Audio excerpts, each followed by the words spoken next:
Locked on sight with a target, and I got you in the crosshair like Scarlet. Move like a boss, let it rain on a poncho. Tell them let's ride, then we slide in the Bronco. This what we doing, yeah, you know where the mood at. Sames come marching, they ain't gotta ask who that. Move back, tell them let's move back. You ain't Stella, you just gotta get your groove back. Don is the nicest, trails with the violence. March the Yeah, there it is. You already know it's Wednesday nights, the best in the West. You already know who it is. Welcome to Sports for You Wrestling number 47. I mean, you read the title, the headlines is everywhere. Are we about to see the Chuck Taylors this week? Or are we about to see the Chuck Taylors this week? Well, they getting dusted off somehow.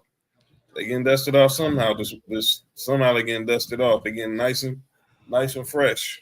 Yes, sir. Speaking of nice and fresh, I'm Trail. That's my guy John. Yeah. And as you just heard, if you can't figure out who that was, shout out to the Ether King himself, Dallas Cash, for providing the lyrics to the intro. Fire as always. Wanted to wait till after Clash in Paris to drop that, so we've been having that in the roster. So that was our remix, if you will. So shout out to Cash wherever he's at, man. If you're watching, appreciate you. Man, Memorial Day was Memorial Day. I mean, Labor Day was Labor Day, wasn't it? Yes, it was. It was great. It was a lot going on. There's a lot going on. Fans were out of control, good and bad.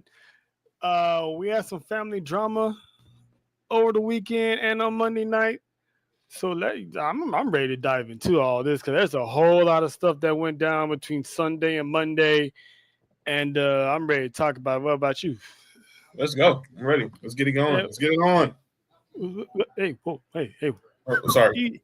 Eat pump fake, Spartacus. Not like Marvin Gaye said, but like Mills Lane would say before Tyson fought Holyfield, minus the ear biting, of course. Well, you know, that narrator's going to escape those allegations. Yeah. What up, Dylan? Shout out to Dylan. Hey, man. But first, let's start the biggest news that came out of Friday SmackDown. Our guy, the Karen of the North, the Captain Conspiracist himself, Sammy Uso, the new United States champion. Wow. Basically new to the job, new to the brand, and already beat Solo Sikoa for the championship. What's going on, Bella Brick City in the building? Shout out to the world champion Eagles. Good luck to y'all this season. And that's all I'll say about that. But John, how you feeling about Sam Uso getting some gold from the United States? It was a little shocking, but then when I went back to watch it, I wasn't too shocked because it was kind of like a pseudo home game for him because it was in France and he's a French Canadian. So I when I think about it, how they was already singing for him when he was doing the backstage segment. So then when he came out, the crowd was up. It kind of makes sense that he's the champ. I'm shocked. I'm not too shocked Solo lost because I just figured Sammy's going in there and he's basically saying, I'm not going in there as the underdog. Sammy's saying you're going against WrestleMania main eventer Sami Zayn. So I'm like, oh, so he's feeling himself right now. He's feeling like, okay, he said that shit right in front of Jimmy too, and Jimmy was like, yep, I know. Yeah, that was crazy. Say it right in front of the dude that you beat at WrestleMania too. It's like, yeah, he was feeling himself. And clearly it paid off. Yeah, I mean, I don't know about you, but I kind of feel – I mean, I love Sammy, obviously. I kind of feel a certain way about it because this man, Solo, went to war. Jacob Fatu needed all of MFT to beat Jacob, not once but twice. You mean to tell me Sami Zayn just pull up and says, I got your number, I'm the bloodline killer? I can't call him and it sounds crazy, but I don't know if calling him the bloodline. He's not the bloodline killer, but damn, he's making a good case for it. Shout out to Faith. Feel better. Feel better. As always, health as well. Protect that first. Tolo for the you. But I mean, I guess I went overboard by saying he's a bloodline killer. But it's almost like whenever there's a big defeat within the bloodline, he's somewhere involved or has something to do with it. So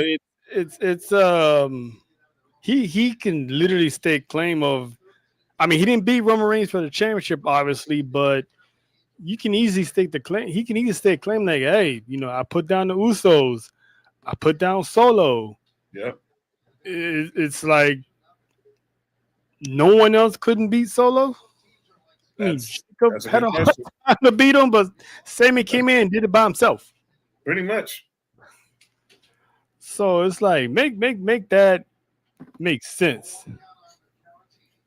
It's a lot of stuff. Like, are we being oversaturated with Sami Zayn now? So I don't know. I don't buy into it, but it's like I can get what people are saying about it though. Yeah. Because I can see what people are saying about it. Okay, now it's not everything like Karen Cross was saying about him is really coming true, but I want to see where this goes starting Friday. Same. Good looking out. I didn't notice that until now. I gotta somehow. It doesn't let you change your name while inside the studio.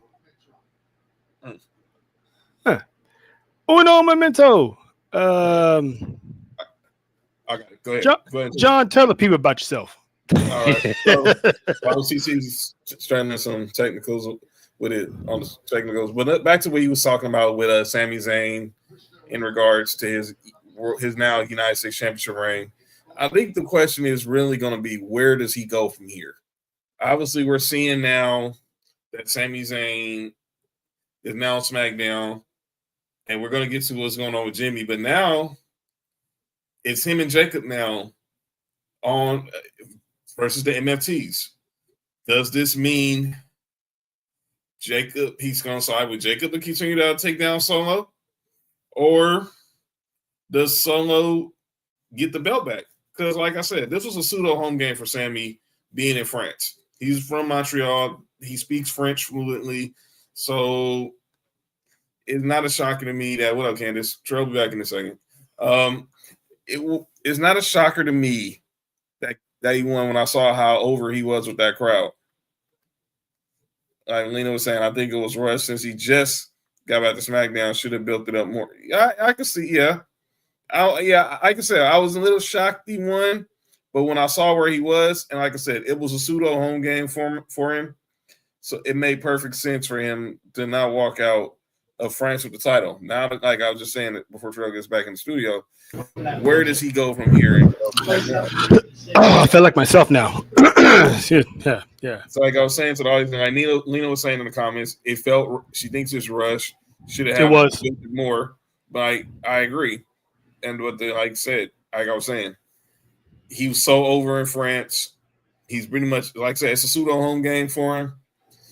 I mean, Soto would have got major heat if he would have still retained the title. Yeah, but I don't know. They're just I don't know why they're just somehow this riding this Sami Zayn wave. I guess till the wheels fall off. I don't know. Yeah, I don't know either because you came over, said I'm no longer chasing the big title. Now I want yours, and instead of having him, at least have something happen where Sammy loses and you can have him win it at WrestlePalooza. Mm-hmm. Yeah, you give it to him off the rip, and he wins it off the rip, and it's like, well, all right. I'm anxious to see what happens moving forward as far as the U.S. Championship goes. Because if Solo gets a rematch at WrestlePalooza, what was the point of taking the title off of him anyway? You could just wait until then. So now you're gonna have Solo lose twice. But if it's not Solo, who do you see next for Sami Zayn as his first challenger? Whew.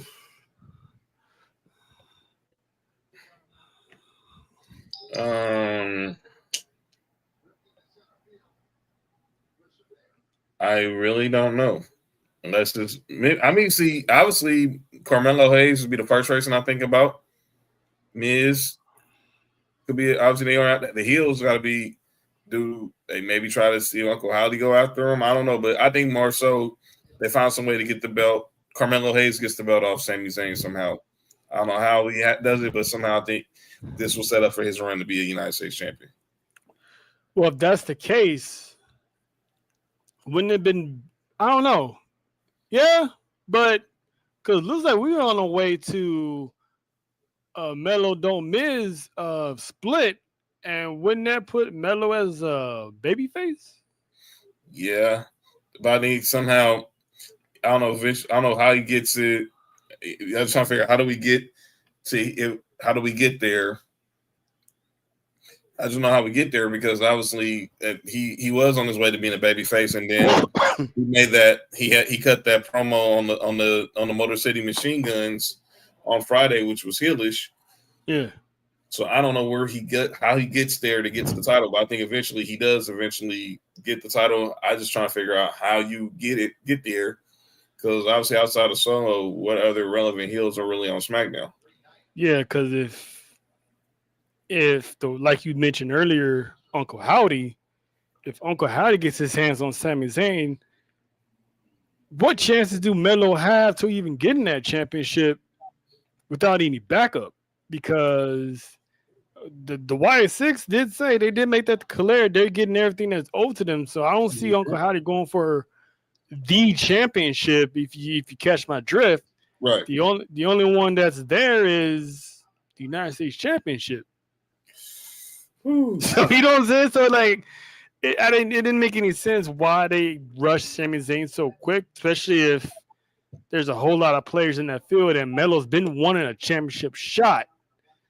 Or who knows? Maybe Melo will still get his opportunity, but if Sami Zayn's hot right now, I don't like Melo's chances at all.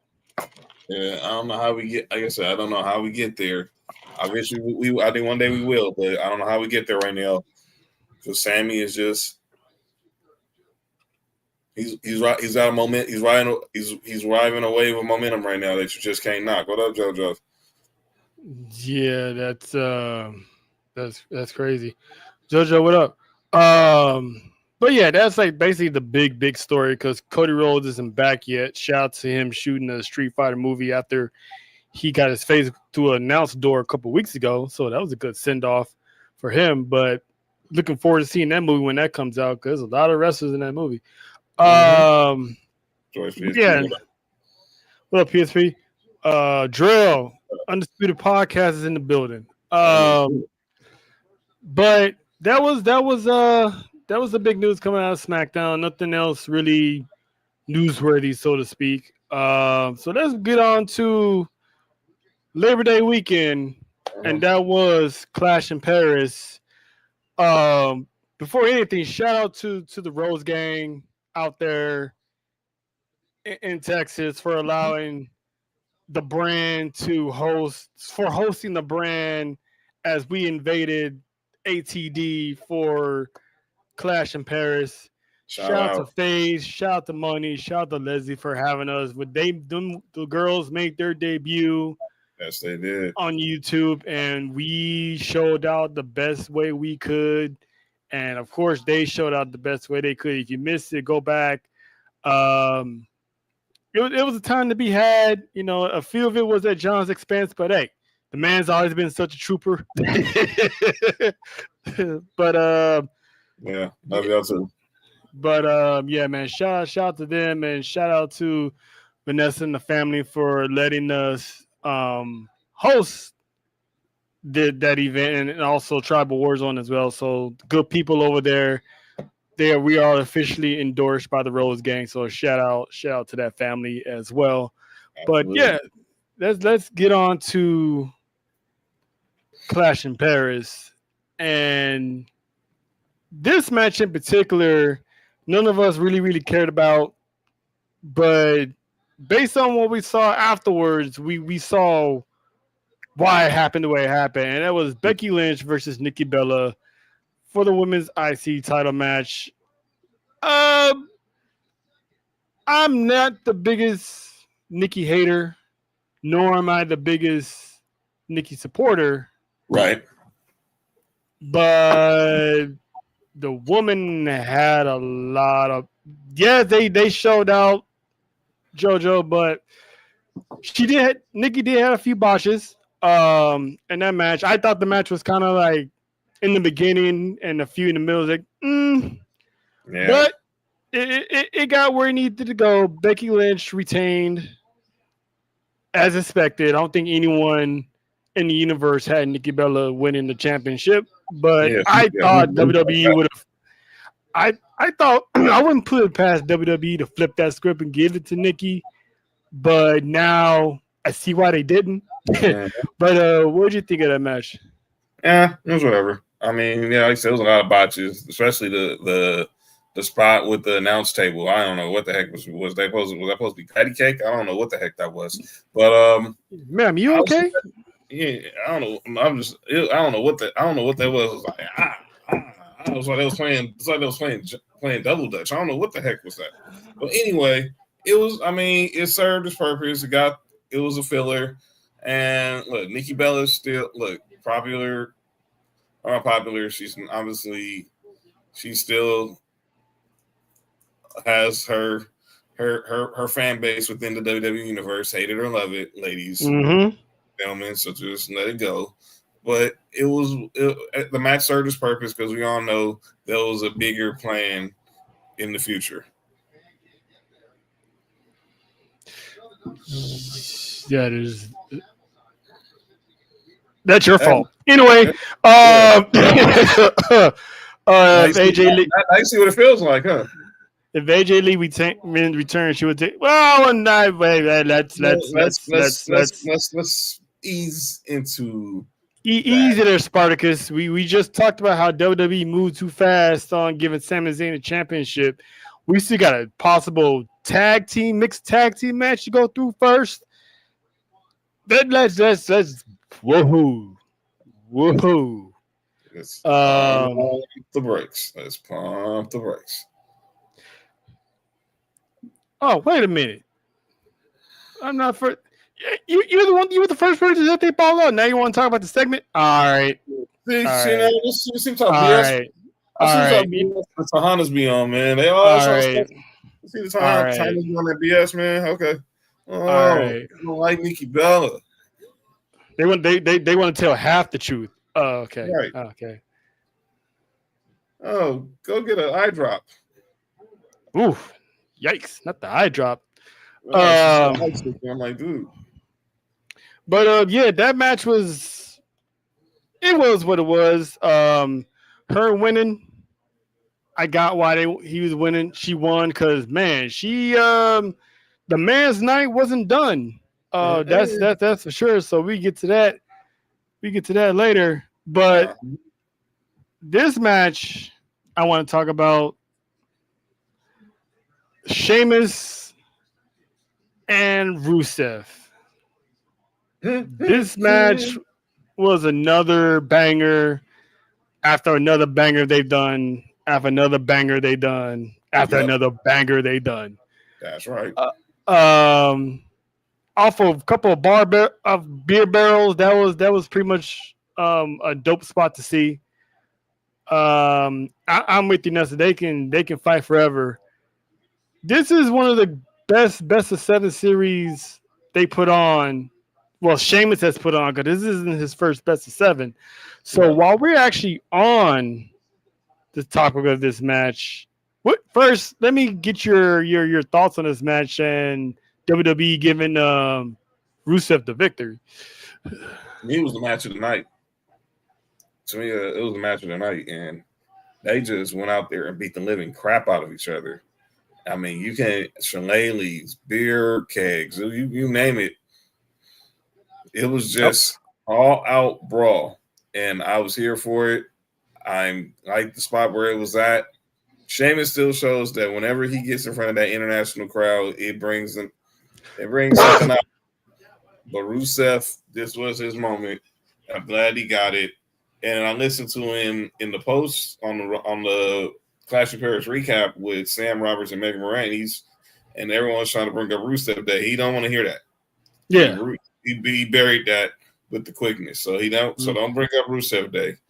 But it was his day because he went out there and he gave Sheamus these hands and made him tap out with the shit from choking on the shillelagh. that was a long ass shillelagh too. Pause. Yeah, it had to be said, but it was. Yep. But yeah, I love the match. I love the physicality.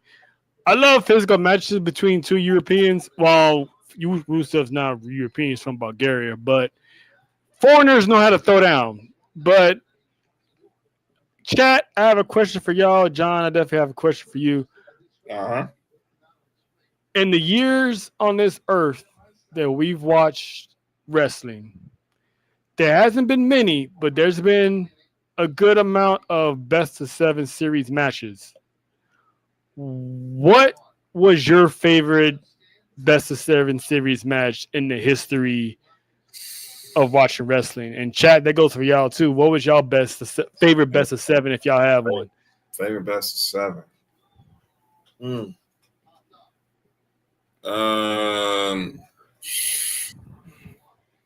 Oh boy, I can think.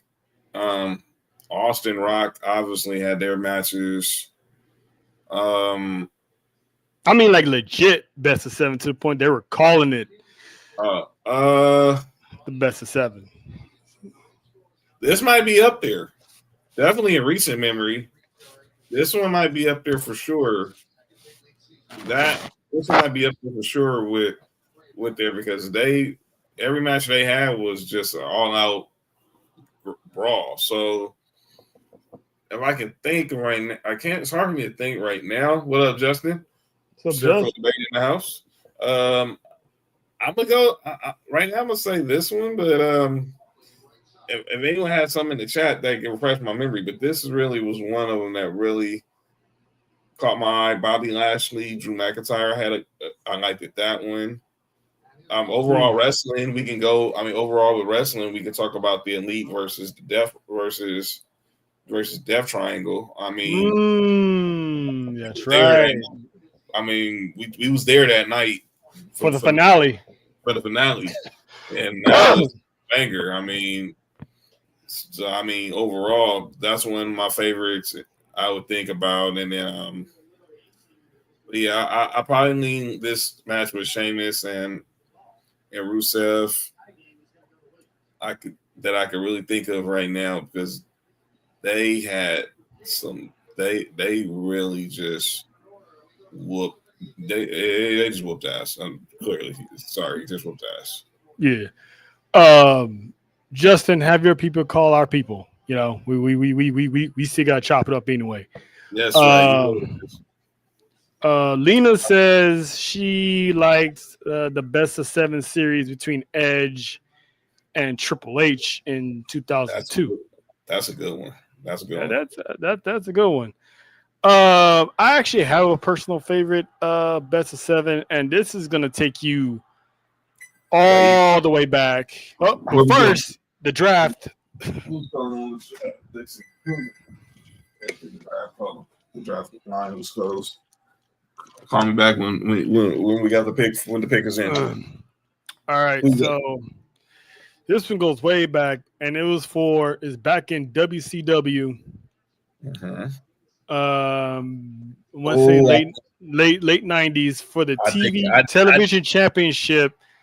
I think I know where you're going. Yeah, Booker T, Chris Benoit, their best of 7 was a classic because we all knew how technically sound Chris Benoit was, but having Booker T go the distance like that with him basically put Booker T on the map as a single star after breaking away from Harlem Heat. This is pretty much, in my opinion, Booker T's coming out party to show that, hey, I'm a blue chipper. You can rely on me to, carry the show when need be. I mean, it was somewhat tainted at the end by interference from Bret Hart towards the end of that best of 7, but those guys put on a classic every time they got into the ring. So I loved that one. And for me, the second one was actually Sheamus and Cesaro. That's exactly where I was going. Their bangers went so well that they wound up winning the tag team titles together. And I was there. Yep. And I was there that night when his whole front roll of his grill got pushed up his face when he hit that turnbuckle. It was no mercy. I remember that. I was like, the hell happened to his face? And I looked and he kind of smiled. I'm like, oh shit. Yeah, but yeah, man. That was brutal. And ever since then, Claudio's always wear a mouth guard. Or always wears a mouth guard. Never leaves home without it. Mm-hmm. I mean, he had emergency dental work done. He was good by the next SmackDown.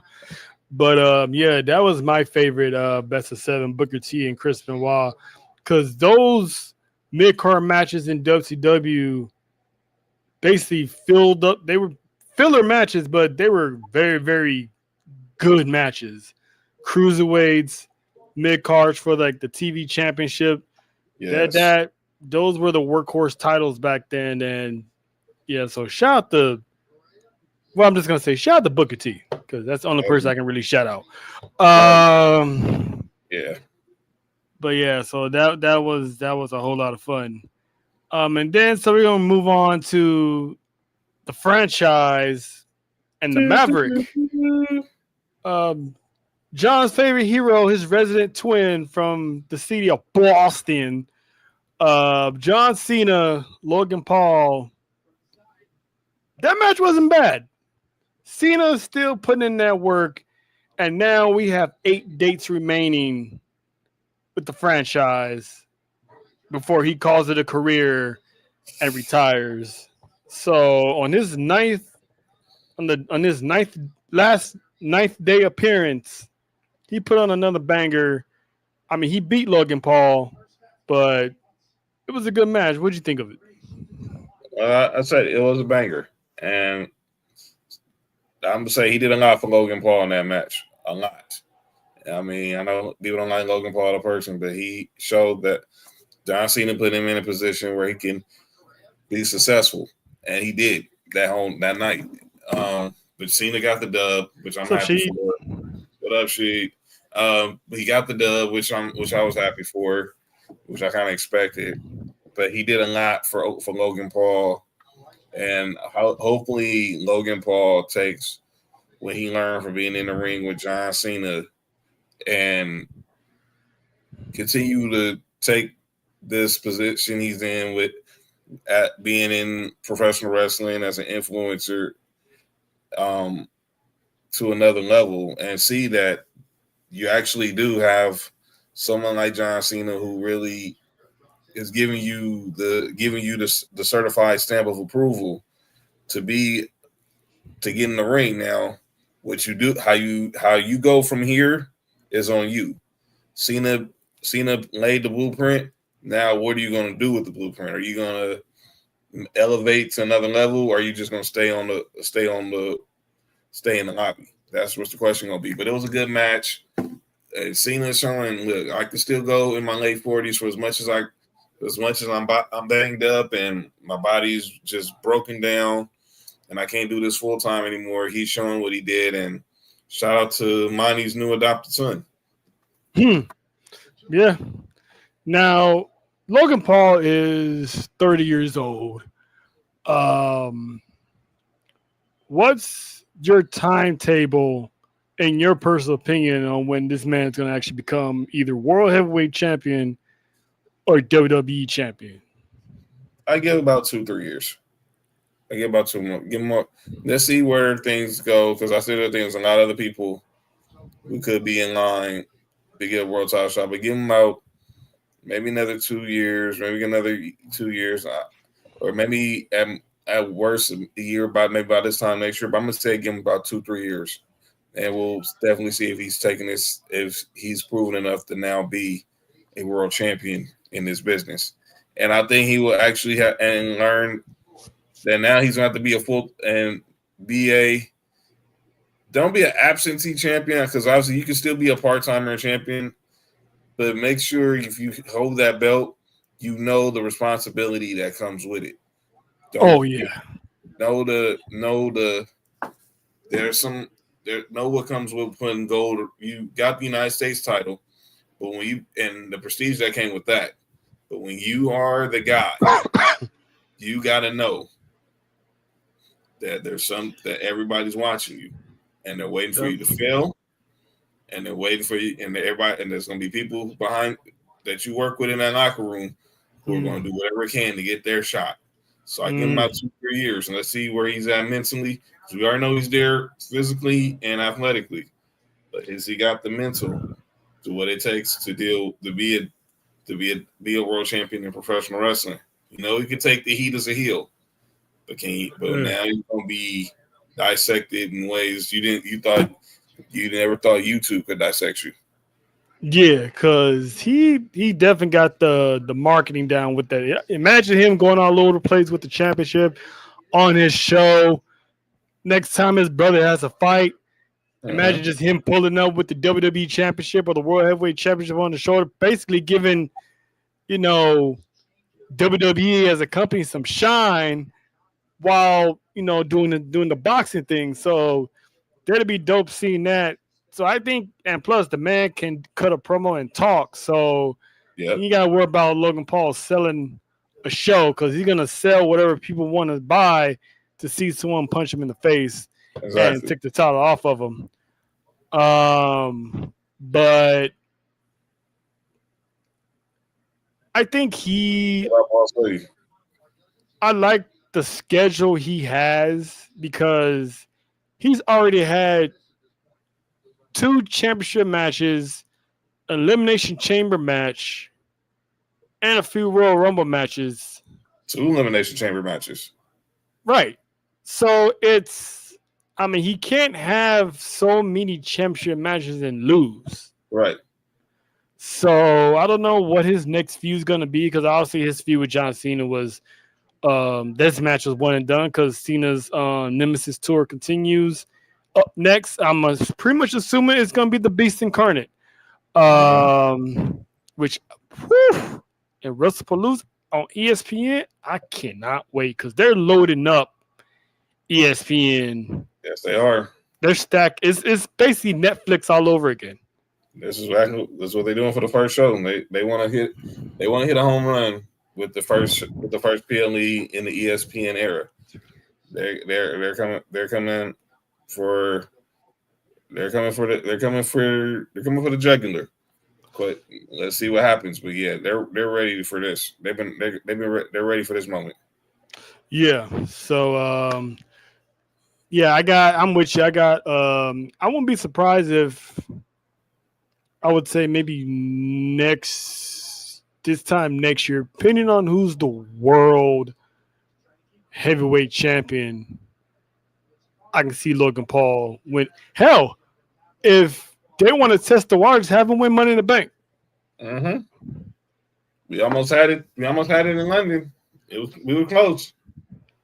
Have him win Money in the Bank, and then the higher-ups can figure out which way they want to go with this. I'm pretty sure they already have it figured out by the time he wins it.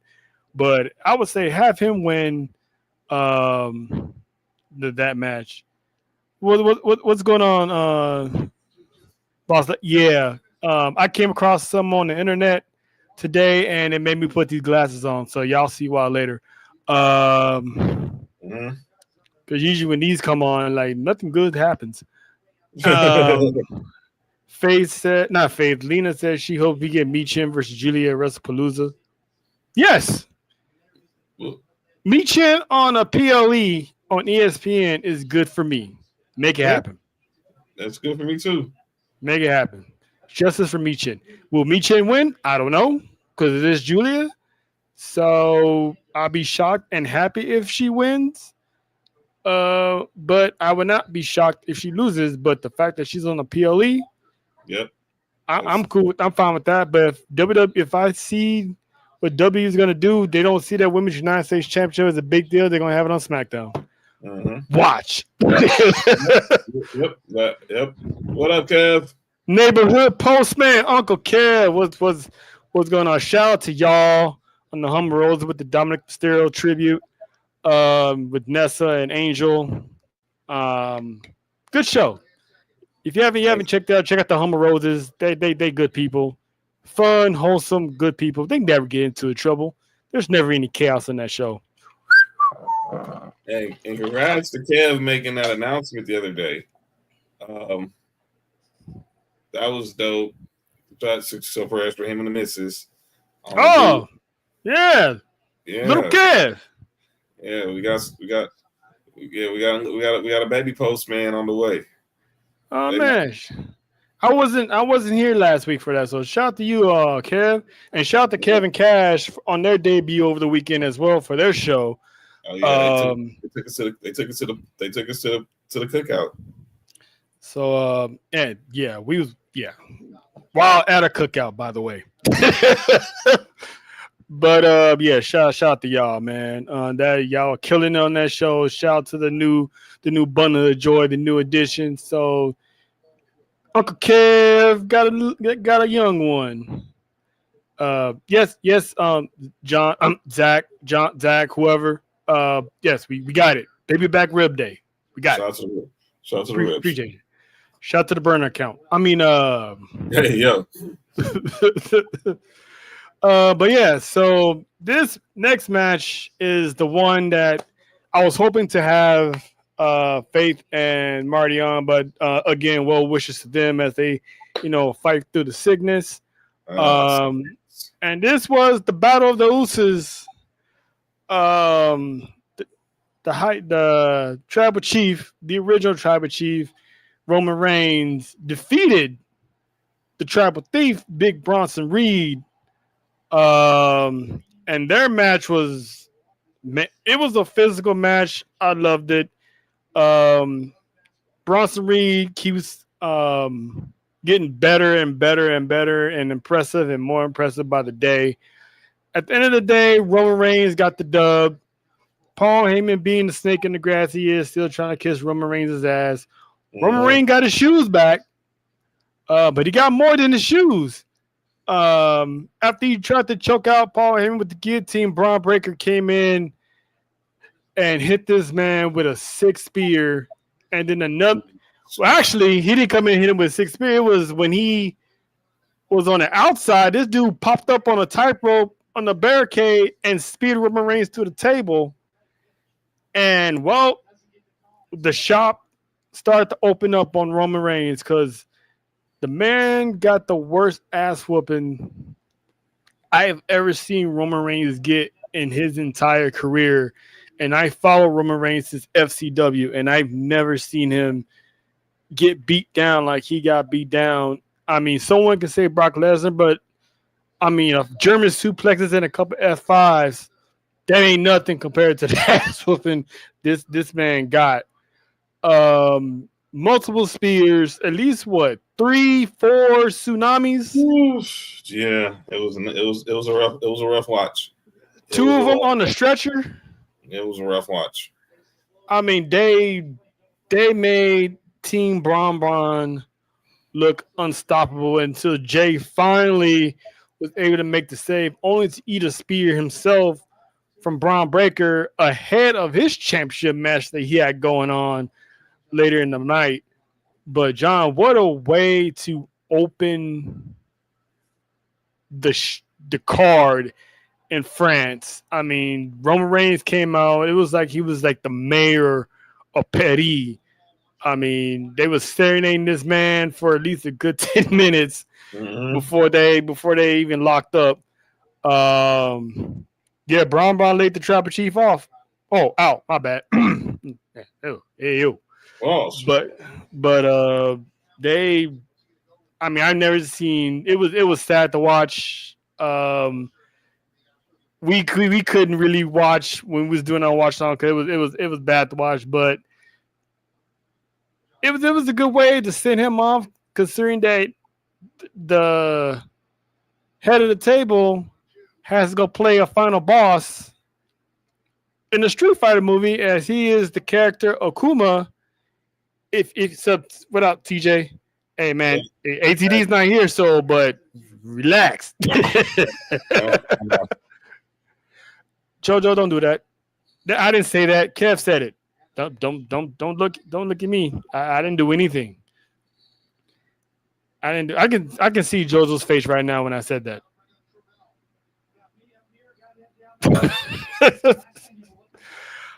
Where's your man Rock? You tell us. Hey, wasn't he just in like in Paris or something? Wasn't he just in Paris at like a film festival or something? Yeah, I see why he didn't show up. That man lost all that weight. He definitely got roasted. What did you do, boss lady? You take the soul out of him? Like, she's trying to be the new Soul Ruka.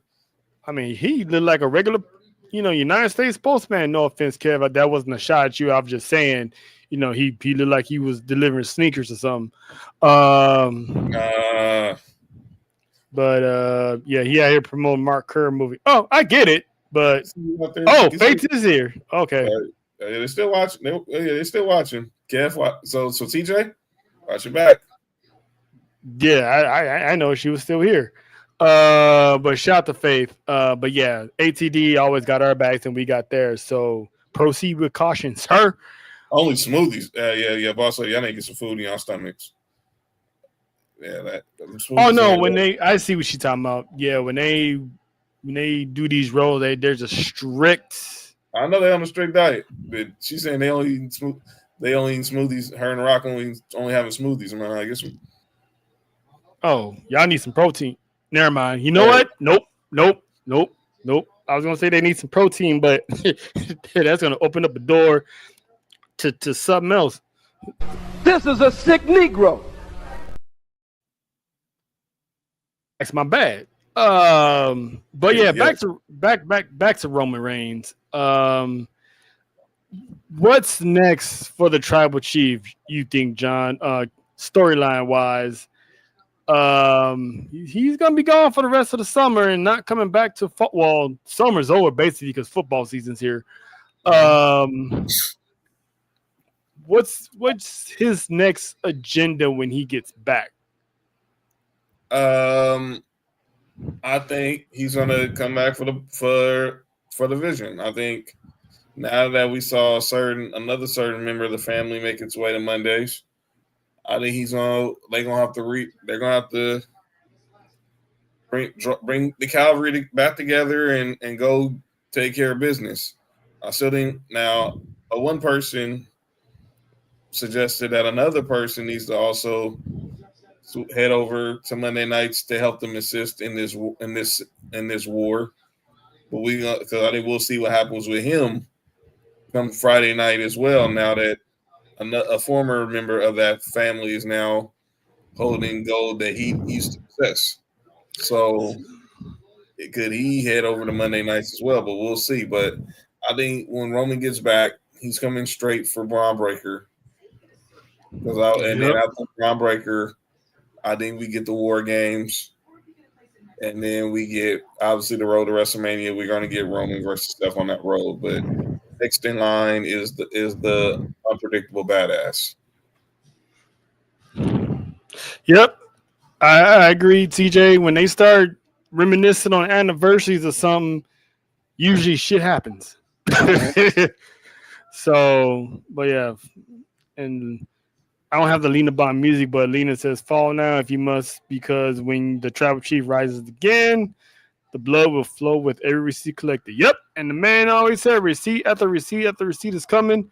And I predicted it when he got rid of Bronson Reed. Braun Breaker was next on the list because he's going through, unless there's a bump in the road and someone else gets added.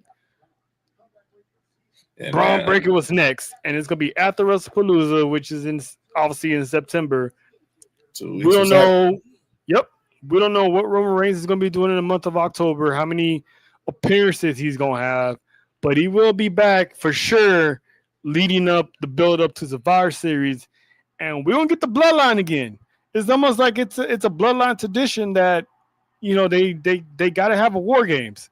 So I can easily see the Vision versus the bloodline, with obviously Jacob Fatu being a part of it. So I can see Roman, the Usos, and Jacob. That's 4. Don't know who the 5th person is, because I'm doubted it's going to be Sami Zayn this time around. I don't think so either. Because usually there's 5. So I don't know who member number 5 is going to be. But taking on the Vision, which is Seth, Team, and Braun, that's 3. So they still got to get 2 people. So it's and whatever happens after that, you can plant the seeds from that carry on all the way. Oh, Punk. There you go. Thank you, Faith. CM Punk is going to be possibly in there. If they don't have, if they don't get Jacob Fatu by then, throw LA Knight in there. No. Yeah. So you can throw LA Knight in there, but for sure it's probably going to be CM Punk. Roman Reigns and CM Punk on the same team again. We'll see. Unless CM Punk gets his championship match at Survivor Series, and the Vision of Team Braun basically captain their own team and go out there and get somebody, get a few people. I mean, unless they're out there recruiting new members, that's the only way I can see they add more members to the Vision to make this a War Games match. Because I don't think we getting 4 men and 3 was it? We got Seth, Braun Breaker, and right now it's Becky. I don't think we're getting 4 men and a woman. But so I think they're going to go out and recruit some more, a couple more soldiers. Yeah, because I got Roman, the Usos, LA Knight. That's 4. I'm with She. I don't see CM Punk. I think CM Punk's gonna win this championship match. And depending on what happens at WrestlePalooza, I would say do the championship match at Survivor Series. And then they can just go out and get a 5th man, which could be Jacob. It still could be Jacob. Ain't no telling. Right. TJ said Ethan Page for the Vision. I'm still believing that theory that Ethan Page is going to be the next guy to join, whether or not he has business on NXT with Chelsea Green, because I've seen multiple times over the years where there's stars being involved in different storylines on NXT and then a different one on the main roster. So you never know. It could be Theory as well joining that group, but I got Ethan Page. Waller still throwing them shots at Theory. Yeah, so I got Ethan Page for now. I mean, eventually he's going to use. I can see him losing the North American Championship to Tavion. Eventually, we're going to get that match, and no mercy. Yeah, so them Tuesday they gonna face off in a flagpole match, which is kind of cheesy, but it's been a long time since we had a flagpole match anyway. Yeah, so and it's NXT, so I'll allow it. But yeah, so I got Ethan Page doing that. But yeah, it's shaping up. Survivor Series is shaping to be highly anticipated. But like I said, it's now bloodline tradition to be in War Games. So that's just pretty much the only thing Roman Reigns can do nowadays is be in War Games. So we're gonna leave it at that. And of course, the Lowrys and Stones. They was there last night, TJ. Yes, the main event. No pun intended. Jey Uso, CM Punk, LA Knight, Seth Rollins. This match was good, and there was a few times it looked like LA Knight was gonna walk away with the World Heavyweight Championship. Jey Uso was like, "F everybody, I'm in this for me. already half banged up from eating a spear from Braun Breaker, right? It came down at the end. It came down to CM Punk and Seth Rollins, obviously. Mhm. So I thought CM Punk was going to get his head caved in through that chair, through that stump, but he moved out the way. And we was about to get a GTS. You Then a was. small figured hooded person showed up and kicked him right in the Pepsis. Yeah. And we were still like, all right, who was that? It was Becky Lynch. Who would have thought? Like the woman herself, Becky Lynch. Where is that at? If I gotta talk about her, I gotta do her justice. Let the dollar make her work. Party till I die with my chin up high. Fuck 'em up, fuck 'em back. That lady. We miss you, Marty. That lady.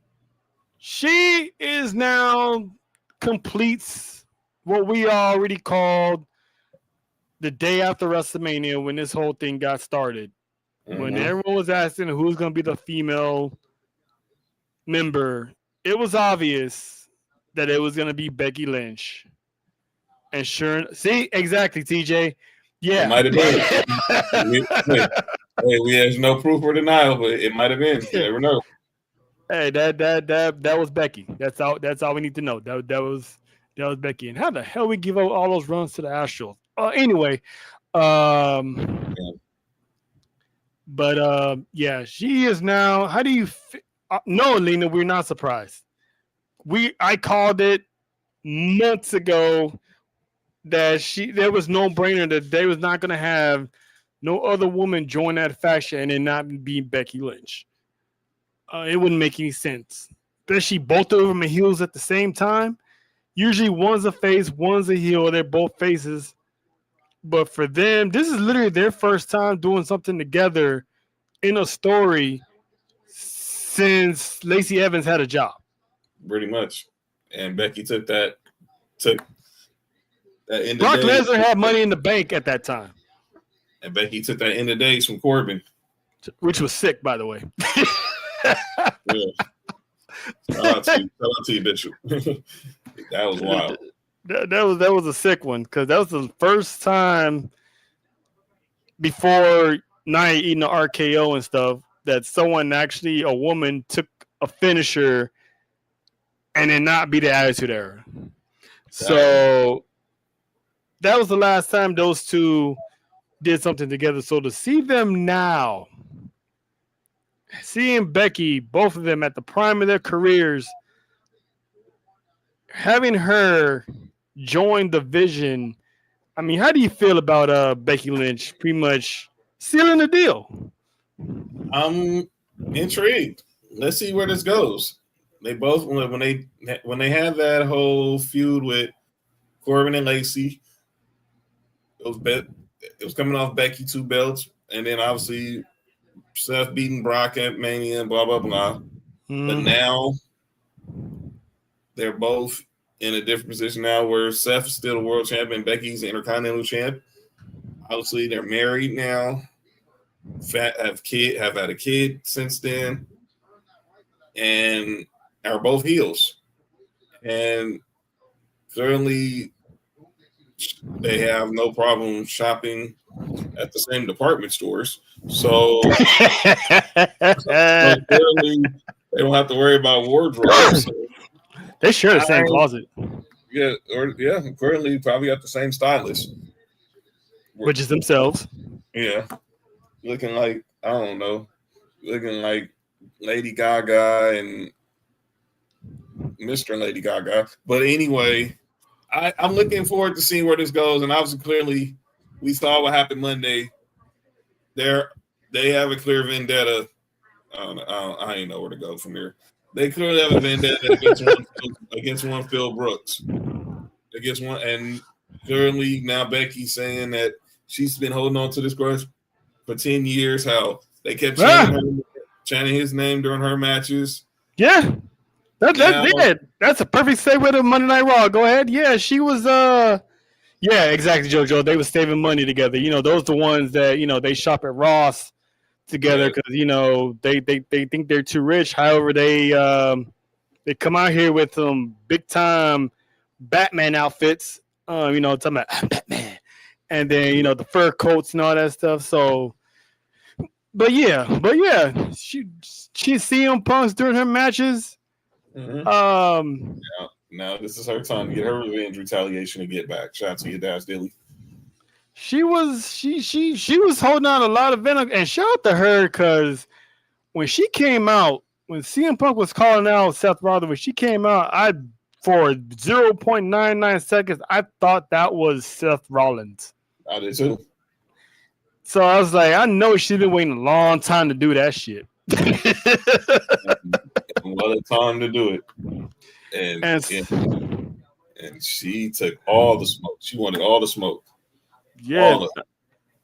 And it was like, but she took the smoke and did a little bit too much with it because we finally got CM Punk was like, you hide behind the authority, you hide behind these people, now you hide behind your wife. And then he comes out, hi, how you doing? I'm right here. And she basically blocked him from, seriously, if the man really wanted to. He could have got to him. She would have swept him to the side like a chihuahua that's trying to bark at you and bite at your ankle. You can just boom if you really want to. But he did an Allen Iverson 360 move. And so, but he turned around and, she had the gall, the audacity to put her hand. When she did that, I was like, yes, this is happening because ain't no way in hell she's doing all this and she's not going to go untouched. And I'm like, and he was like, I'm going to make him pay. And then he told her, like, I'm going to make you regret ever putting your hands on me. And when he said that, I was like, I'm like, it's on. April Mendez Brooks is on the way. Them Chuck Taylors are getting out the closet.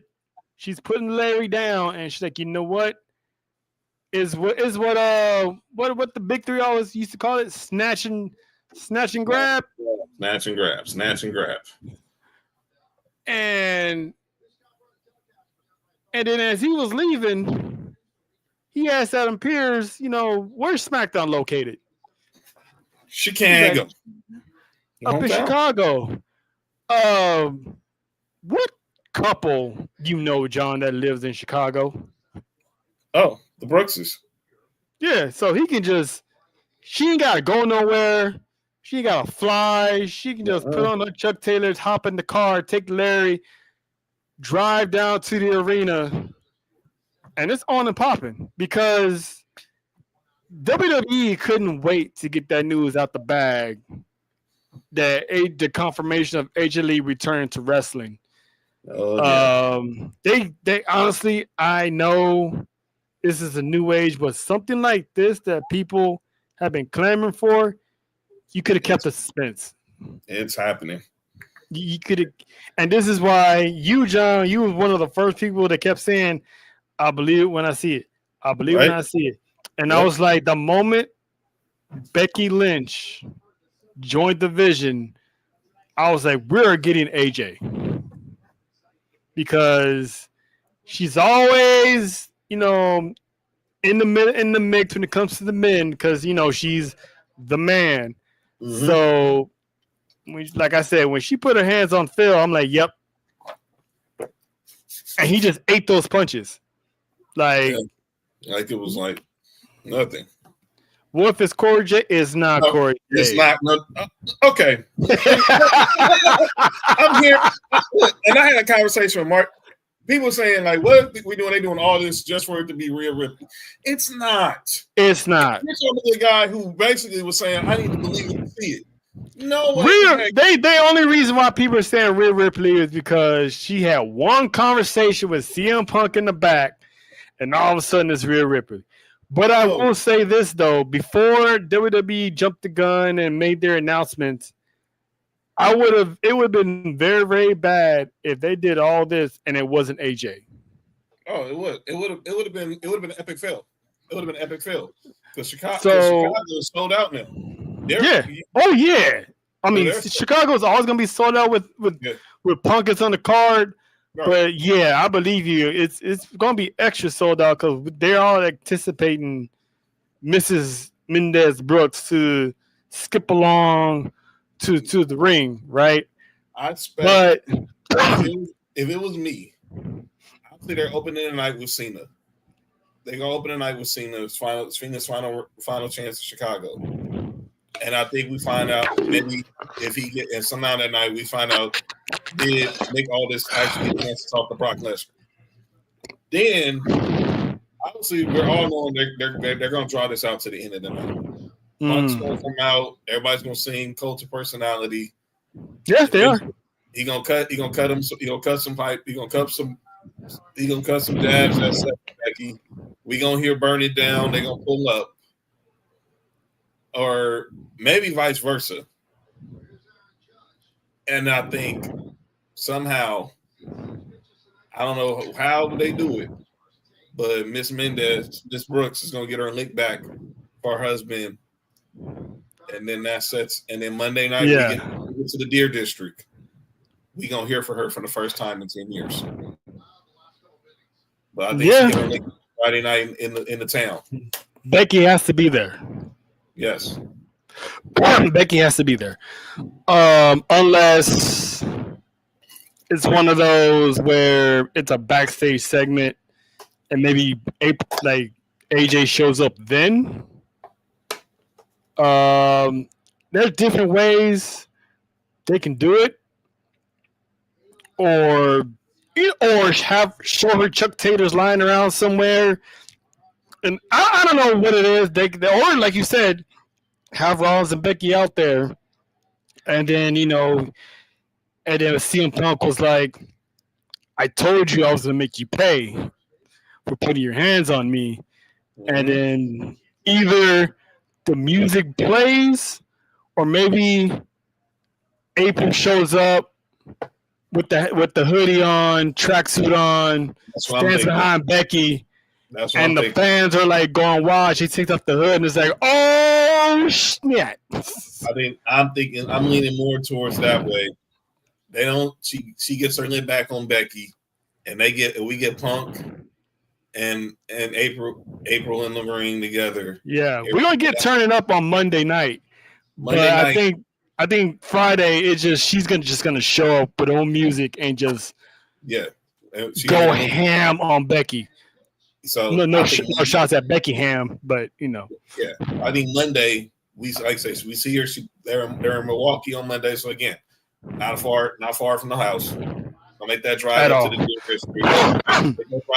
Make that drive up to the Deer District. I think we hear from her for the first time, but I think we don't get nothing with her and Becky until the week of WrestlePalooza. No, I think she's gonna show up and whoop her ass on Friday. I think so. I mean, as far as them individually, as far as a promo. Those two individually, I think if because as of right now, this is a one-off. WWE is going to try their hardest to convince her to do multiples. If they can convince her to do multiples, I say they have the tag match at WrestlePalooza. Mm-hmm. You go into War Games. You have Team Becky, Team AJ. Jesus Christ. Because I think Survivor Series is a big stage, but Becky versus AJ should be on a bigger stage. And if WWE has it their way, I can see these two going at it in Vegas. Oh boy. Well, we know for a fact this is not going to be a one-off. This has been 10 years in the making for both of them to be together, active as man and wife. For now, it's a one-off. But WWE is going to try to They're preparing. make sure that it's not. They're preparing to try to make sure that this is not just she's not going Kalahari in Kentucky. Right. They wanted to try to get at least get her a few months out of this. I don't know about that, TJ. I don't know about teaming with AJ. I think once, let's say, AJ finally gets her one-on-one match with Becky. AJ beats Becky for the Intercontinental Championship. Roxanne Perez, whatever happens between her, Raquel, and Liv, because eventually Olivia's coming back. So whatever that gets taken care of, then you can have Roxanne take on AJ and leave Roxanne as a heel. Have her take on her idol as a heel, possibly get humbled by her idol, like being as far as being a copycat. When I first saw Roxanne, I thought that was little AJ. So, or you can have Roxanne beat AJ for the Women's Intercontinental Championship. However you want to play that out. But I think this is going to be one of those Roxanne versus AJ before it becomes a tag team. Because, we don't know how long AJ is going to be here. Right. Because ultimately it's up to her. And she retired, one, because of injury, and two, had the company and did CM Punk. And obviously she's going to ride by her husband. Yeah. And she stood retired by her husband. But now the way Punk has been back and, he's in a happier place, I was like, it's a moment. It's sooner or later, AJ's putting them Chuck Taylors on. Oh yeah, it's happening. Good shit, Cody Bellinger. It's happening. Yeah, I was like, it was a matter of time now, and now that we got it, they can go a whole different ways of going about this. But hopefully, we get Team Becky versus Team AJ at Survivor Series, or if they don't do a War Games match, if AJ doesn't want to do it, have it for the Intercontinental Championship at Survivor Series in San Diego, and have AJ beat Becky Lynch, and then from there, how long you want to have her hold the championship? Somehow Roxanne gets in the mix come WrestleMania season. There's your next Women's Intercontinental Champion right there. Little Roxanne beating her idol. So that'd definitely be something to look forward to. But moving along, let's talk about something that was good to see in France, and that was how phenomenal the fans were in France. The love they showed for AJ Styles. Yes. It's like he won a Premier League for France or for Team France. Pretty much. Or not the Premier League, but the World Cup for Team France. Yeah. Because he was shocked by it the first time around. But this time, he, as a babyface, he just sitting there and was like, yup. And they was chanting he was phenomenal in French. That was dope. Him and Dominic Mysterio for the Intercontinental Championship was a banger. Yes, it was. It was a banger. I thought for sure Dominic Mysterio was gonna lose due to interference. I don't think he was gonna lose straight up. I thought for sure he was gonna lose due to interference going into Vegas to winning the AAA championship. Yeah. But that goddamn Americano, Ludwig Venti Triple Trenta Americano, is him and that damn metal plate. Got it from where? I don't need to know where he got it from. I can just ask Dominic where he got it from. He's the last person. He's the last person that knows where he got it from. But you can probably still smell it on this mullet. But yuck. But he interfered Dominic Mysterio got the win with a better frog splash than what the one he did earlier. Because that one was he could have broke his ankle if he did that frog splash. To be honest with you, I'm glad he redid it again. So Dominic Mysterio retains as the Intercontinental Champion. Goes into Worlds Collide next week, which me, JoJo, and Nessa will host. Will be live for that. How do you? What's your thoughts on pretty much Dirty Dom does it again with help? Does it again, and now he's heading into Las Vegas, Nevada, with the date with not only for the championship but for immortality as a luchador.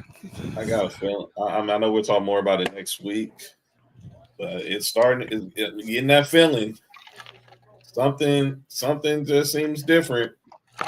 Clearly, we all know we came close at Triple Mania last month. And AJ was like, "Not on my watch," but now, now it seems like he's got El Grande Americano in the bag as the ultimate insurance policy. Yeah, I'm kind of. They got that little partnership because even Finn was like, "What's up with that?" He's like, "Don't worry about it." El Grande Americano could come in and pay dividends next Friday night in Vegas.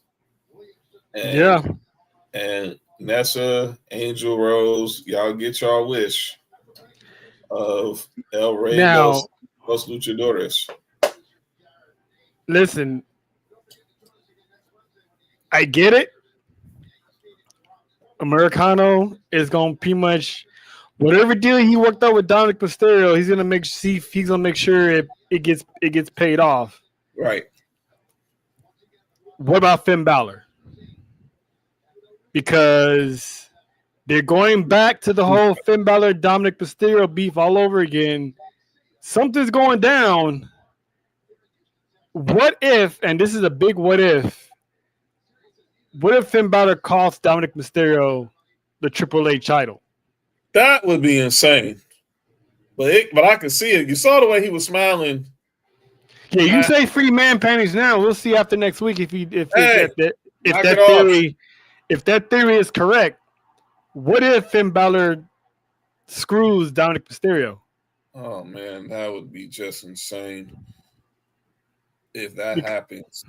But because not out the realm of think about it. Yeah, because think about it. I was watching a little bit of Humble Roses. There's a rumor that Olivia's coming back.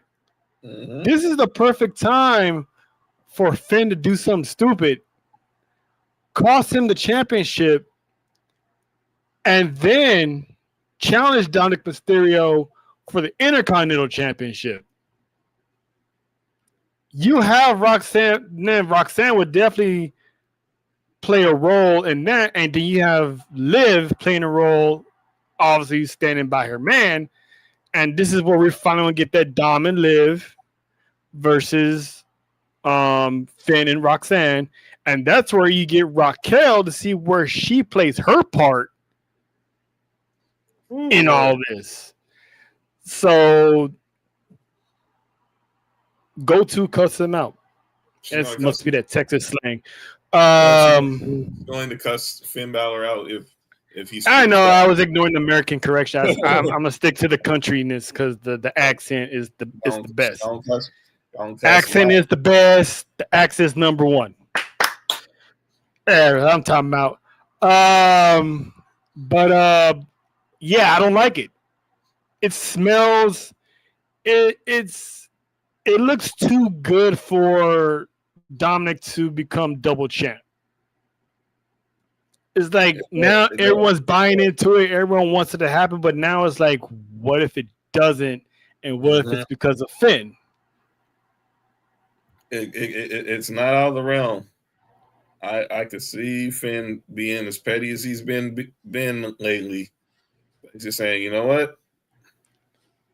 Because I can see Dominic, being in AAA, defending the championship, then hop on the plane, fly to Monday Night Raw, and then he's still in a. You gotta think about it this way too.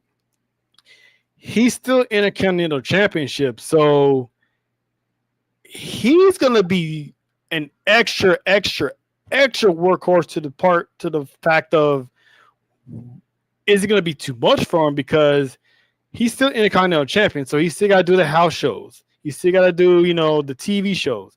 Then you also still got to go to Mexico and pretty much tape whatever shows they have, defend the title over there. So it's like, where's this man going to have time for himself? But I mean, that main event next week is going to be highly anticipated. Yes. Because it's going to be must see, because is this man, there's going to be a lot of people, some that I know, is going to be dressed in Dominic Mysterio gear, especially fan-made gear. And it's like, the more I think about it, it's like, damn, they can really, really screw him over. And if Olivia is coming back, that's how you kickstart the Judgment Day implosion and the balance of power, by having Finn screw over Dom somehow, because Finn was not happy seeing Grande Americano keep popping up everywhere, and he's doing these deals with Dom, and he's questioning Dom, and Dom's basically telling him, mind your business. So pretty much, Dom was just smiling, doing that sadistic little smirk, knowing that it was like, And every time Dom had something going on, Finn was doing the John Watson smile. He was being Finn Watson. So it was like, that right there. And so it's like, okay, they doing this again. It was like, oh well, nothing I can do about it. Yeah, he's like, shit, not my problem. Funny how that phrase keeps coming up. Not my problem. Because that's what Finn said. It's not my problem. So crazy. I think Worlds Collide is going to... 10 Eastern, 7 p.m. Pacific. Yep. And we will be live. Me, Nessa, and JoJo will have Worlds Collide running simultaneously with Sports for You with John, Mark, and Nick, as they pretty much... It's going to be week 2 of the football season. Football is back. So if you guys can flip the channel just like it was Nitro on Monday Night Raw back in the 90s, because that's going to be a whole lot of content, a whole lot of ratings, a whole lot of chaos on both shows. Tribal Chief, what up, though? Dev. Big Dev. So what you mind? It's going to be more than the Friday Night Wars. It's going to be the Friday Night Takeover. It's the Friday Night Takeovers. This isn't WCW versus WWE. This is CCN versus the world. We're taking over YouTube Friday night. So next Friday night, y'all, you're going to get the OTC, the head Rose in charge, the Caribbean mommy. Clock it. And at one stream. And then on another stream, you got the main event. You got the Spills. You got 9-9. Well, me and Spills, I think 9-9 be on assignment that night. But we'll be breaking down football, and I will pop in right in time for the main event. So y'all know how it is. Y'all, it's gonna be CCN week. That's CCN weekend. Yeah. Weekend. Because that's just Friday. Yeah, Saturday. The 5-4 will bring you Canelo Crawford, the mega fight.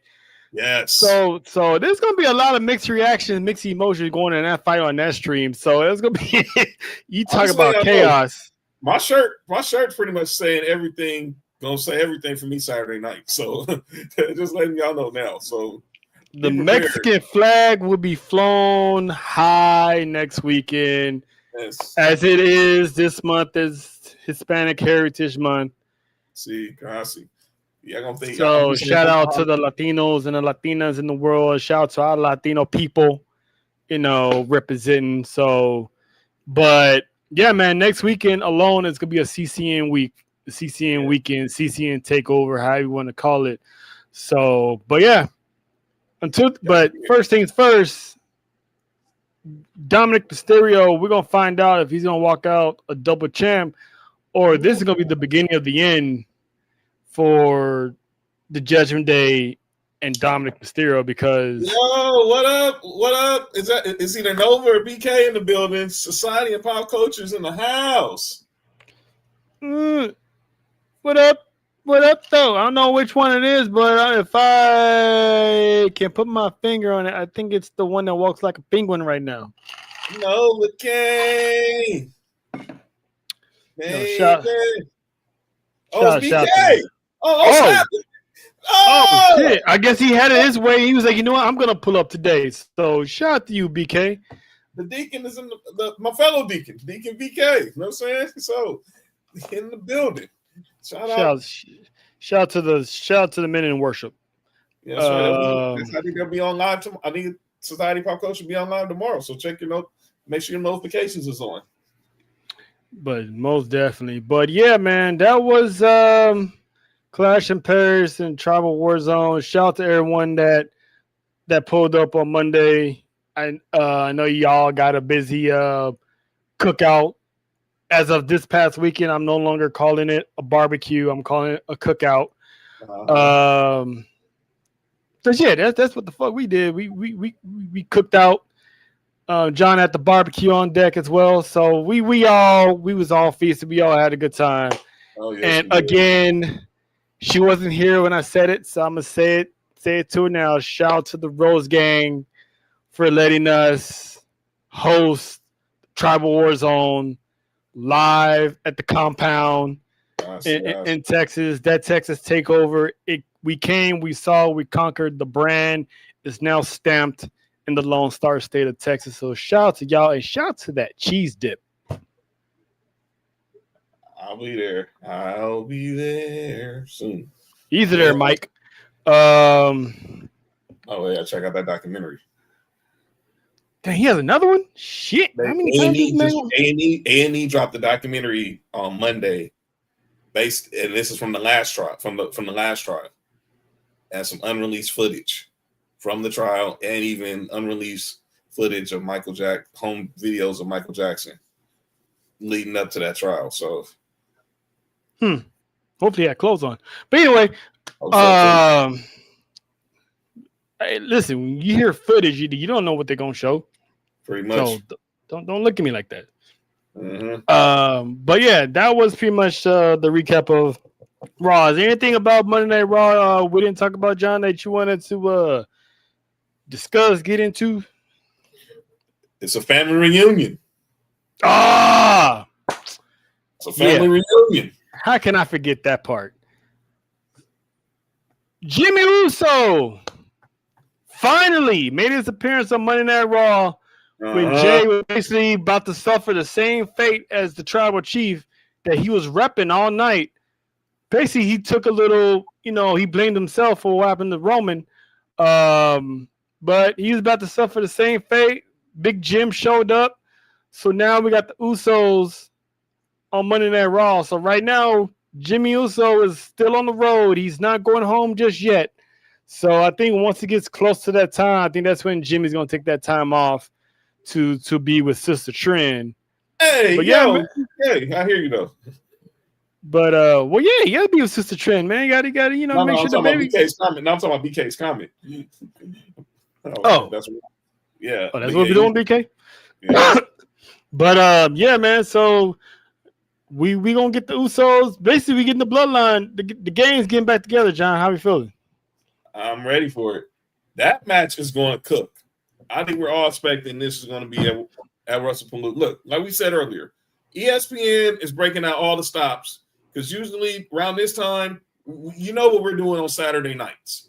We're watching college football on Saturday night. We're watching SEC football on Saturday night. You talk two guys who reside in the SEC. We're watching. Shout out to let you forget that dub. We watching it. Shout out to Raw Nation. Got their dub on Saturday afternoon. Even the Aggies. The Real Death Valley. Shout out to the Real Death Valley. They're putting out all the stops. We believe they're putting out all the stops because we already know we're getting one match that was already made official. We're expecting to get a rivalry renewed We're expecting a Nightmare and a Scottish Psychopath possibly crossing paths finally in WWE. And we're expecting two power couples to just beat the living hell out of each other. But we could see the reunion of the greatest tag team in WWE history. It's two of the people who WWE says got next. And penitentiary is open. It's open. And fortunately, Braun, they already got Usos already got security. They already got COs, so they don't need security. Yeah. And to Nessa's point, when Jay was telling Jimmy, he's like, I need you, I can't do it. Basically I can't do it without you. So like it's that twin, when your twin's down, and Jimmy was like, I got you. So it's like to see them reunite that way, and it's like Jay saying, like, hey, I'm on, man, but I need my twin. So I can't wait to see what happens on Monday night. We got the Usos back in the building. Which means eventually when the OTC comes back, we're gonna have the original bloodline for sure as a unit. So, but we're gonna get Braun versus the Usos. I'm assuming, John, is gonna be WrestlePalooza. Yes, I mean everything's pointing towards WrestlePalooza.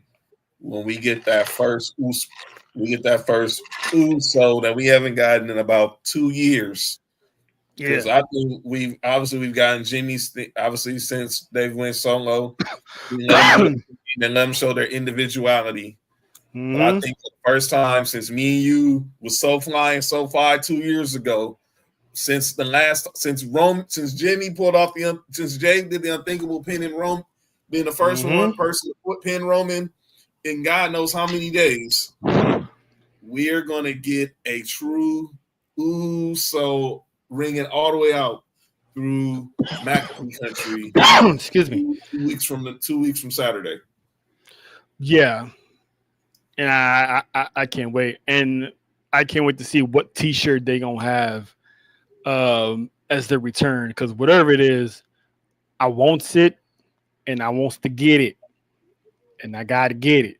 And I'm pretty sure a few people in the Rose game's gonna want an Uso shirt as well, because we got to stay representing. Also, you mentioned it earlier. There's one match that's been already made official, and that is Stephanie Valkyrie finally gets her opponent for the vacated Women's World Championship. And it's Io Sky.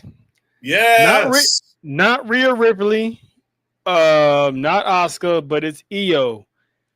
Your thoughts on Io? Pretty much, I mean, technically she get a rematch, but technically she did in that triple threat at SummerSlam. I don't know if you want to count that as a rematch, but this is her first, I guess, one-on-one. I mean, I don't know how how can you explain it, but we get Io and Stephanie part 3 this time, hopefully with no shenanigans. Man, look, I think we're doing too much over analyzing what a rematch clause is.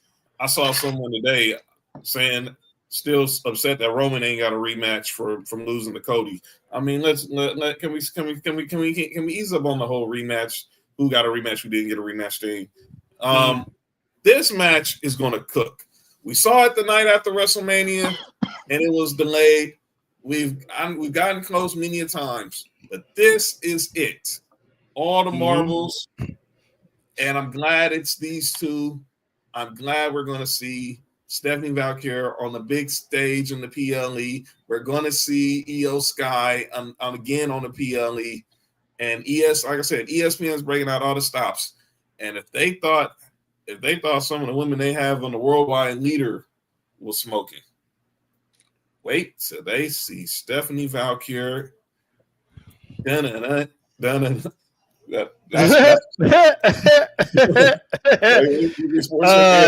ESPN Deportes subscription is gonna go way high. You feel me? Now, the more I think about it, how many times has Io been champion already? This will be her. She's had 2 reigns. This will be right. If she wins, this will be her 3rd reign. Right now, She currently, well, not yet, but she has a beef with Asuka. See, So if we don't see Asuka anywhere near this match, Io's winning it, and then we get the Asuka turn, and then we get Io Asuka for the World Heavyweight Championship. Somehow, some way. And then Stephanie can come in afterwards. However, we are, like you said, we're going to be on ESPN. And I just said ESPN Deportes is going to have a little bit more subscriptions. Mm-hmm. Why you think they're going to have a little bit more subscriptions? I think we're going to get another interference, but this time Asuka's going to screw Io Sky, and WWE is actually going to give Stephanie Valkyrie the Women's World Championship live on ESPN. I think it's time. I think you gotta do something different. And that's going to be the talk of the town on ESPN Deportes, in Chile, everywhere. This woman becoming the first Chilean to win a world championship in WWE. That's right. And then you can still have the Asuka and Io feud, which technically doesn't need a championship. No, it don't. And then you can go move on to the Kabuki Warriors versus Rhea and Io, because that's where they're going with it. So yeah. Man, I don't know if she didn't get it the first time, but every single time she tried to talk, it was like, "Ho, bring your ass." That's exactly what it was. That was the episode when it was like, "Pops, bring your ass." We like, my fancy woman, don't make me call you again. Like, no, that was exactly what. Yeah, she's like, "Yep, sorry." So I think that's where we're gonna get. So I think now, at first I would have said has Stephanie lose and have her chase a little bit more, but the fact now that they're making a move to ESPN, this is the perfect time to give Stephanie Valkyrie the Women's World Championship. She is going to, for all the purposes of marketing her, and then it's on ESPN. You want to do it big. You're not gonna, as cool as it would be to have Io as a 3-time champ. It's Stephanie's time now. Now it's definitely gonna be Stephanie's time. Yes. So La Primera is gonna be Capiona, and I'm gonna tell all of y'all sayonara because I'm gonna go celebrate. Yes. Miles Bourne. Fuck him. Anyway, good weekend, young man. I'm jealous. Shit, he ain't gonna have no good week. He gonna be there by himself. But yeah. So I'm feeling. I think that's how it's gonna go. And Lena said a new queen will rise. Io Sky versus Stephanie isn't just a match; it's destiny in motion. Oh yeah, a Devil's Kiss on ESPN. Sign me up. Oh my lord. Sign me up. Sign me up. I'm there. Sign me up. We all gonna be there, and it's like, yeah. I can just see Stephen A. somewhere on the panel. It's like, Oh my God, yes. It's like, but yeah, Chile, they have some distractions. Like, you might have to make some international trips, Steve. Man, because just think of the publicity that week, the promo tour that week on ESPN, First Take, Get Up, Pat McAfee, all leading up to Wrestlepalooza. It's going down, obviously, and now you also think about Seth Rollins. If y'all didn't see the news, he's now going to be this season has been hired as a regular guest analyst on Good Morning Football. So NFL Network's finna eat off this, and who just bought NFL Network, by the way? The mouse. Exactly. Man, that damn mouse owns it all, bro. It really does. Come on, man. It says, I want money. Share the cheese, Mickey. Share the cheese. We're gonna get. By the way, my man Travis Rogers does that voice, but he said that's messy. I was like, then that ain't even fair. Yeah, I mean, but it's gonna be a good week next week. Not next week, in a couple of weeks for WrestlePalooza. We still gotta figure out how all of us is gonna do this, but we can just have like a kickback group meeting on that sometime soon about that, because we gotta figure out unless everyone's getting a VPN, we gotta figure out how we're gonna do the ESPN, because I still haven't figured out how to get the VPN on my phone, on my TV. Mm-hmm. So I'm gonna have to use my laptop, or we all do this ESPN thing. But we all figure it out. You know, we'll figure it out. $30 3 ways is nothing. So yeah, we can all figure it out. But yeah, that was pretty much Monday Night Raw. All the importance of coming out of Monday Night Raw. Messeria still gonna be Messeria. Stephanie's gonna be champ. Dominic Mysterio's run to double champ is in question, because now it all depends if Liv shows up, and if Liv shows up, where's Finn gonna be? And wherever Finn's gonna be, where Roxanne gonna be? Wherever Roxanne was gonna be, what's Raquel gonna do? Well, and sounds like we're gonna get one of those ladies from the Judgment Day will take on Lyra Valkyria Monday night. And who is one of those ladies, Sean? One Roxanne Perez or one Raquel Rodriguez. Oh, they haven't decided yet? They haven't decided so far, we know, but I think everyone I'm reading, I think we're leaning for Lyra versus Roxanne Perez. Which would be cool, but I wouldn't be shocked. I'm hoping it's Raquel. I'm been shocked with Raquel, but I think they're keeping it close to the vest until Adam Pearce makes that announcement Sunday when he's out doing his walk. Yeah, and do you think we get Bailey? We possibly might. They said she's coming soon. She said soon.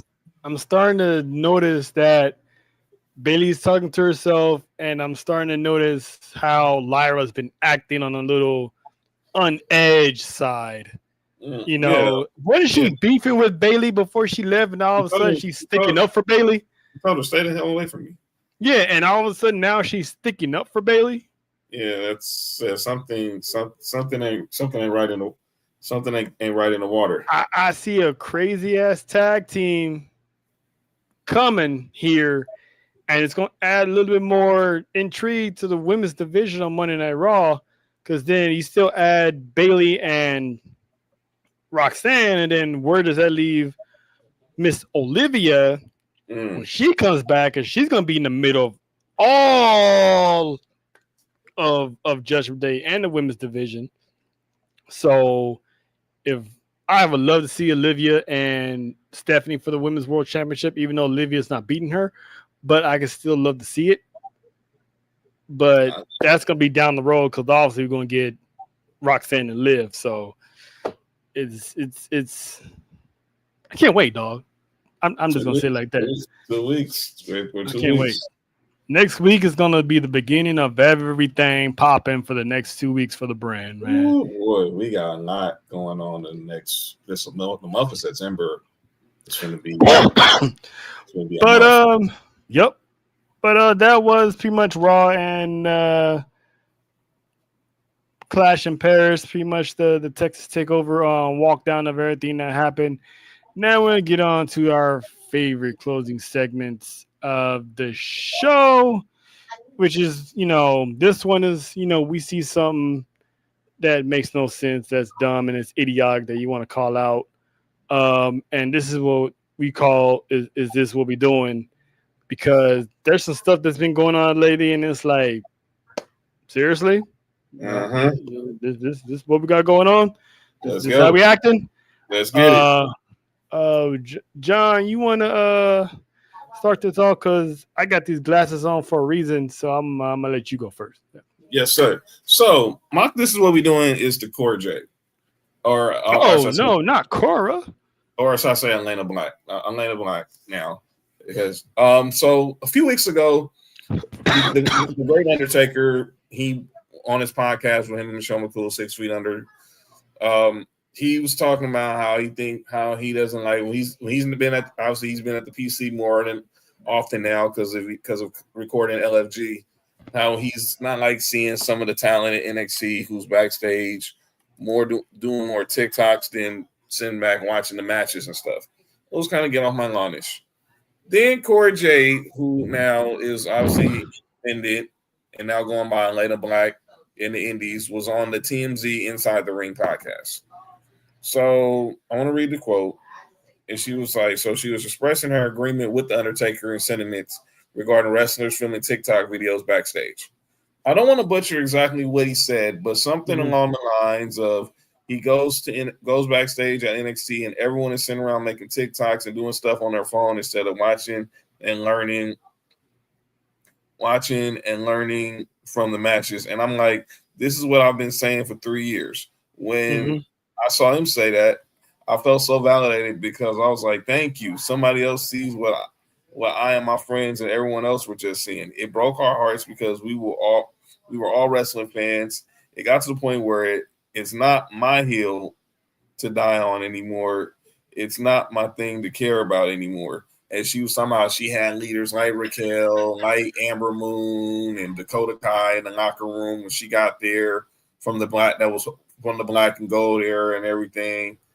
And obviously her, JC Jane and Indy Hartwell were they were indies finally getting the chance to be in WWE, and they didn't understand the whole situation with them doing TikToks. But I'm like, we've seen Corey Jade on TikTok. I'll say that we've seen her and Roxanne Perez on TikTok. Now I could be wrong. So we have. I'll be saying, I mean, my eyes ain't going to deceive me. I mean, what does that have to do? I mean, Sol Ruka and Zarya on TikToks all the time. Sol Ruka is a double champ right now, and could be competing for 3 championships if they can pull off this double on Tuesday in this triple threat tag team number 1 contenders eliminator. It was real get off my lawn, and for Corey J to say that, I'm like, come on now. Not all there's wrestlers on the main roster who do TikToks. I mean, TikToks is it bad that Nia Jax does TikToks? Is it bad that Tiffany Stratton does TikToks? When they were together, Alpha Academy were doing TikToks.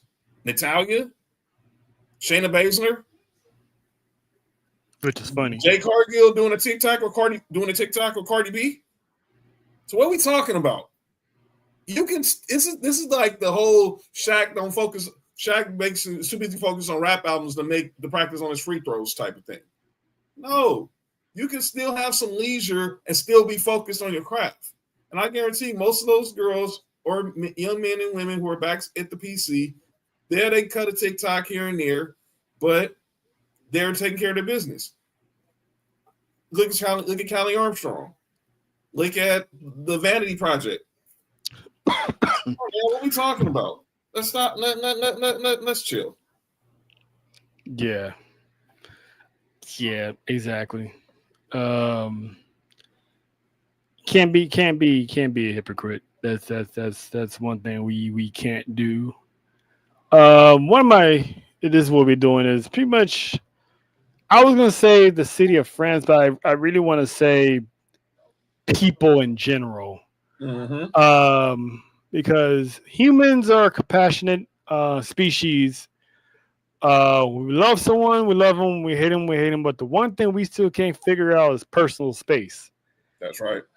So there was a video footage of, I think, Rhea at an amusement park going to an Uber and was hounded by fans, basically to the point that they kind of brushed her against the car, not on purpose, but they're trying to get camera angles, they're trying to get photos, they're trying to get this and that, and it's like the woman is trying to get in a car, and it's like, can you let the woman breathe? Now, if she had lashed out and started swinging on somebody, they would have said Rhea Ripley is wrong. To the point that she had to go on Twitter to tell people to stop doing this set boundaries. It's not okay. It is really not okay because it's year 2025. The woman does not roll with security. She's not with her husband 24/7. So anyone can easily got to her if they wanted to. And it's like, come on, man. You can snap a photo of her walking. When me, Nessa, and John were at Money in the Bank, we saw Naomi walk by. Did we hound her? No. Did we try to like run up on her? No. We got common sense.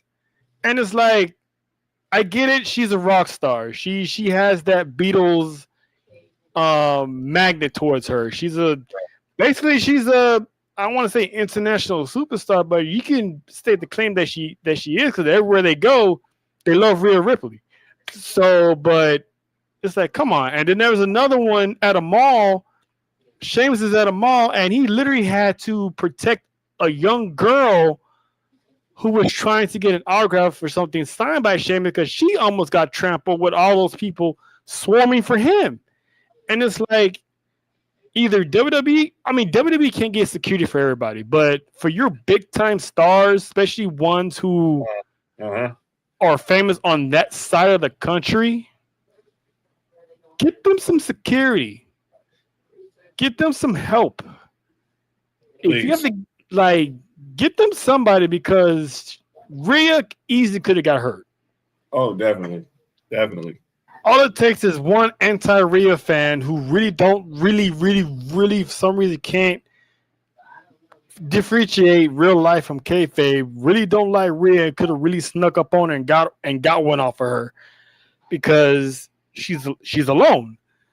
And it's like, you can't tell these stars not to travel, not to explore, because when you're out, you want to sightsee. Yeah.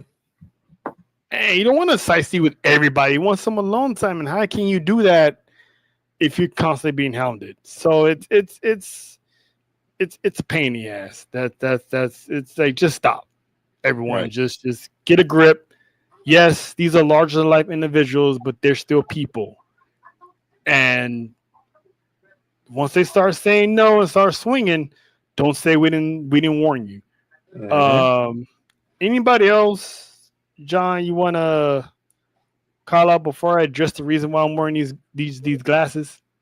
No, that was it. All right, so I wasn't planning on wearing these glasses because usually I don't wear these unless it's some foolery or something's gonna go on.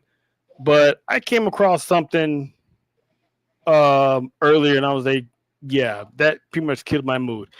And this is the dumbass that did it. How do you feel about it? How do you feel about AJ? She's coming around pretty soon. His wife. I know. Well, AJ, I have no problems with her. To be fair, and I'm not one to talk, I'm a little snooty myself, but she did go get around, from what I heard. But no disrespect to that. Oh boy. Hey, it's whatever. No. People like to hook up, and if that's the worst thing you did, whatever, dude. I've done it too. But yeah, no ill will towards anybody else. I have no ill will towards CM Punk. I bet he's a nice enough guy if you agree with it. But I don't, and I think he's fake, and I think he's a creep. And that's coming from me. And people think I'm a creep. I You said haven't done anything wrong. How is CM Punk a creep? I don't know. I feel like he's just lingering around the NXT locker room a little too much. Because there's a lot of things about him. He has like Cora Jade as like his daughter and everything, and everybody he kind of oversees.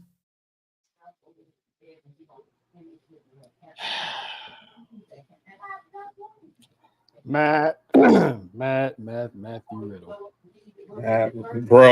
Bro.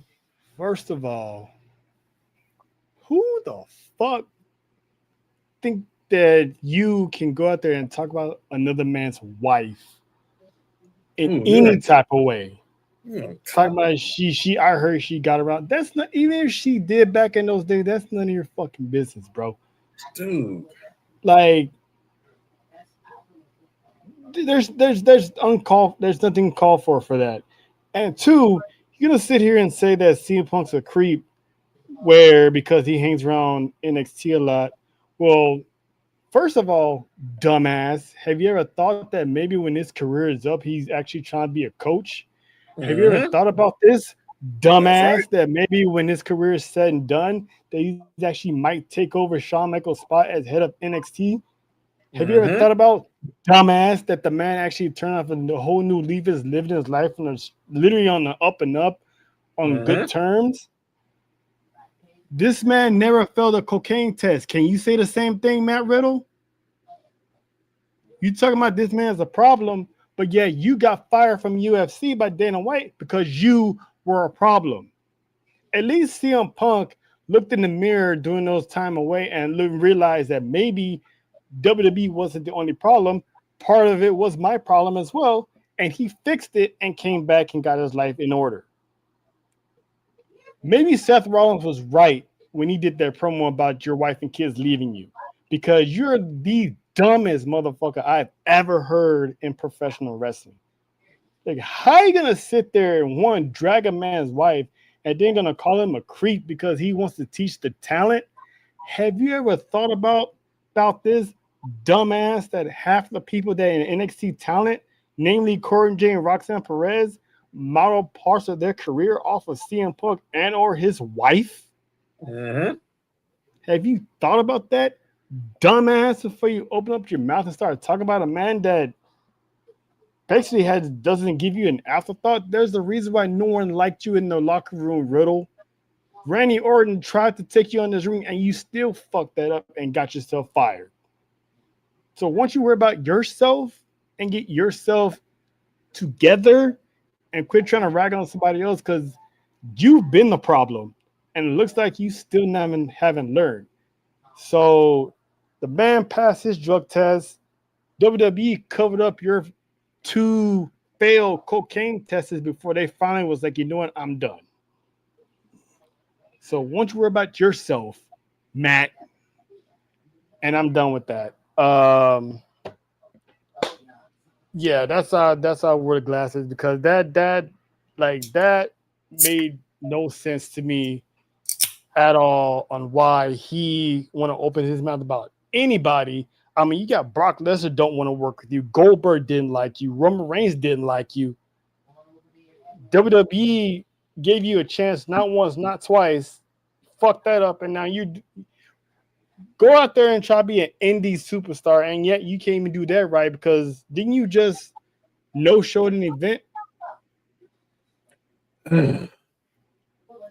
So the hell with Matt Riddle.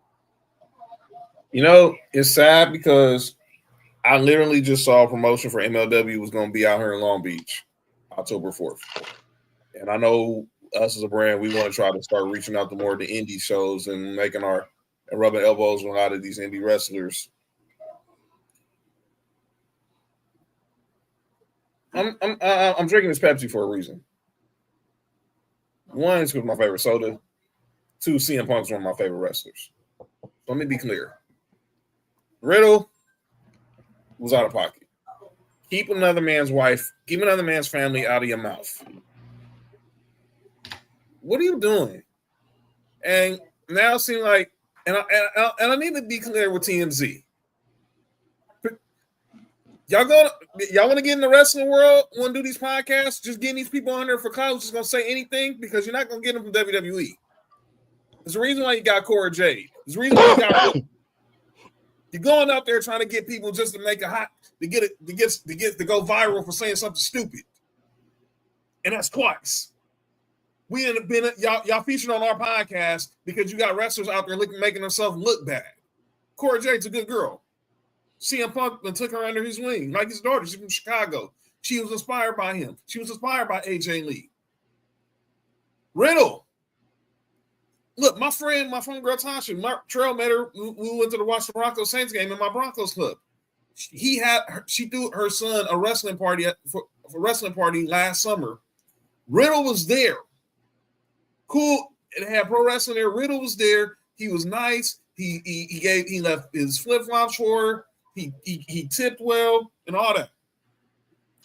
But he gets in his way all the time with stuff like this. We should have been talking about this dude winning the Royal Rumble in 2022. It was supposed to happen. What was supposed to happen? We should have been talking about this dude as a world champion many times. It's not Randy Orton didn't like you at first. Took him a minute because he saw a little bit of what the type of prick he was acting like in his 20s, and you're in your 30s, bro. What are you doing? Don't talk about another man's family. Seriously, Bro. and as far as that, we're concerned. By the way, can't wait for Bel Air, November 24th. Let's get it. You can get the fuck out of here. Yes. But before we do get to our acknowledgments, there is some piece of news I almost forgot. TKO and T-Mobile pretty much reached a partnership deal, which means, what does that mean? That means they're going to get events featuring UFC and WWE. WWE will have 2 showcasing events. I don't know if it's going to be Raw, SmackDown, or a PLE, or a Saturday Night's Main Event, whichever one. But there's going to be 2 events from WWE in the T-Mobile Arena. So basically, this is the closest thing to a residency as it can get. Right. We'll find out next year's WrestleMania in 2027 if it's going to be in Vegas again. But yeah, they extended their exclusive partnership. So there's going to be a whole lot of WWE/UFC events, possibly in the same weekend in T-Mobile. So they're trying to get that debt cleared by Vegas. So and this is the deal that they got going. So I'm looking forward to seeing that, and maybe they can go back to being regular expensive instead of ginormous expensive.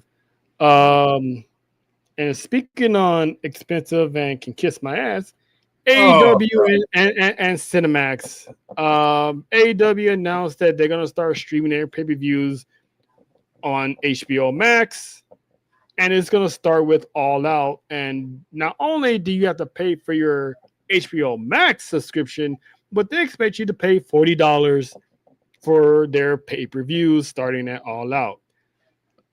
I had thought long and hard about this, and the more I think about it, it's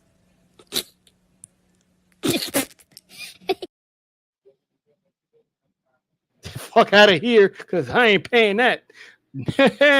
How about now?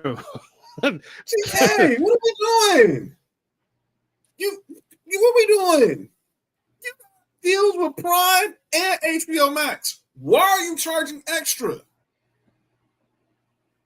I mean, you could, if you're gonna do that, at least raise the price on HBO Max to whatever price it is to something else.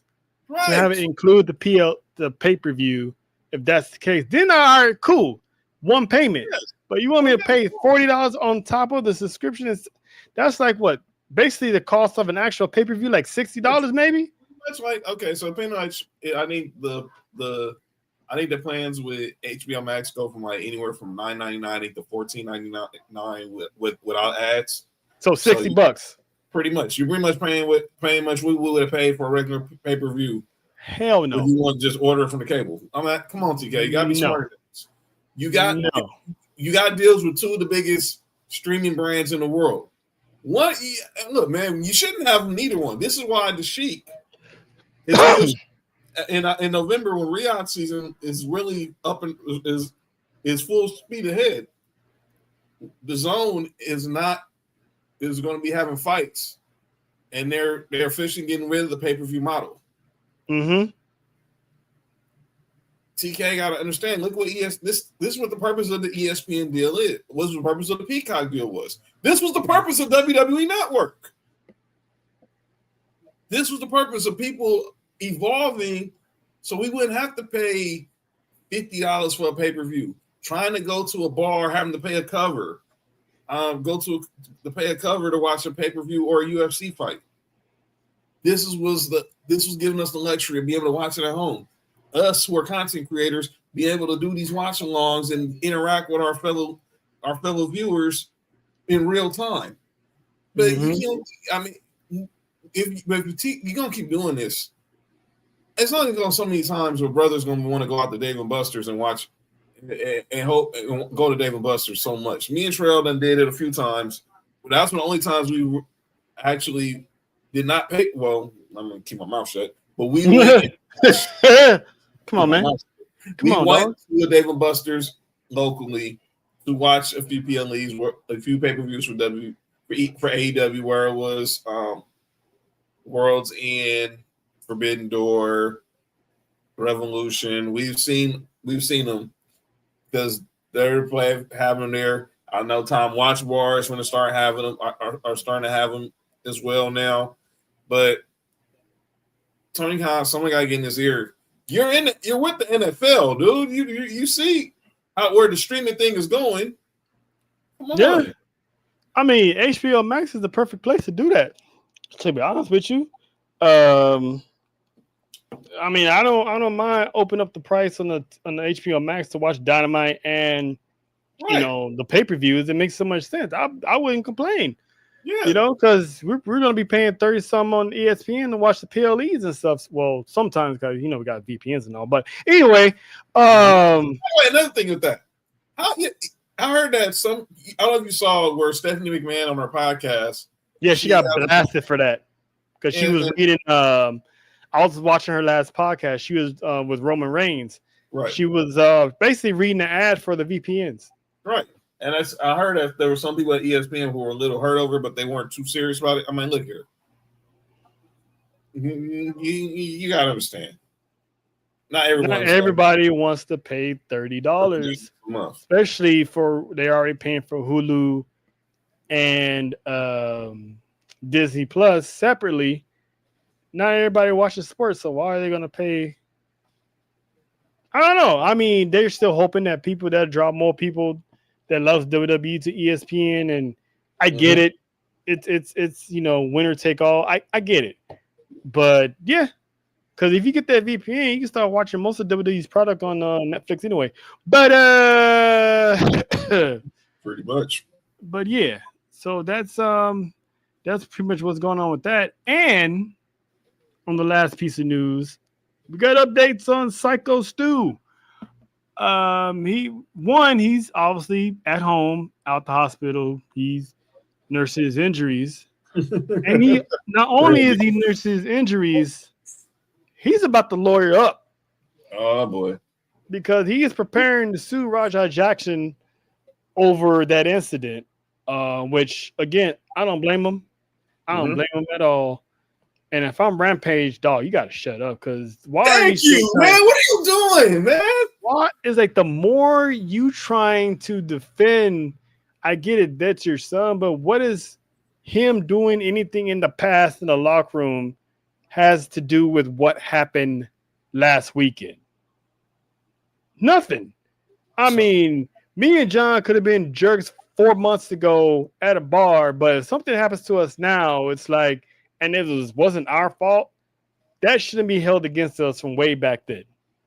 So it's like, the more you keep trying to defend it, you said to yourself, you're going to stop talking, let the cops figure it out.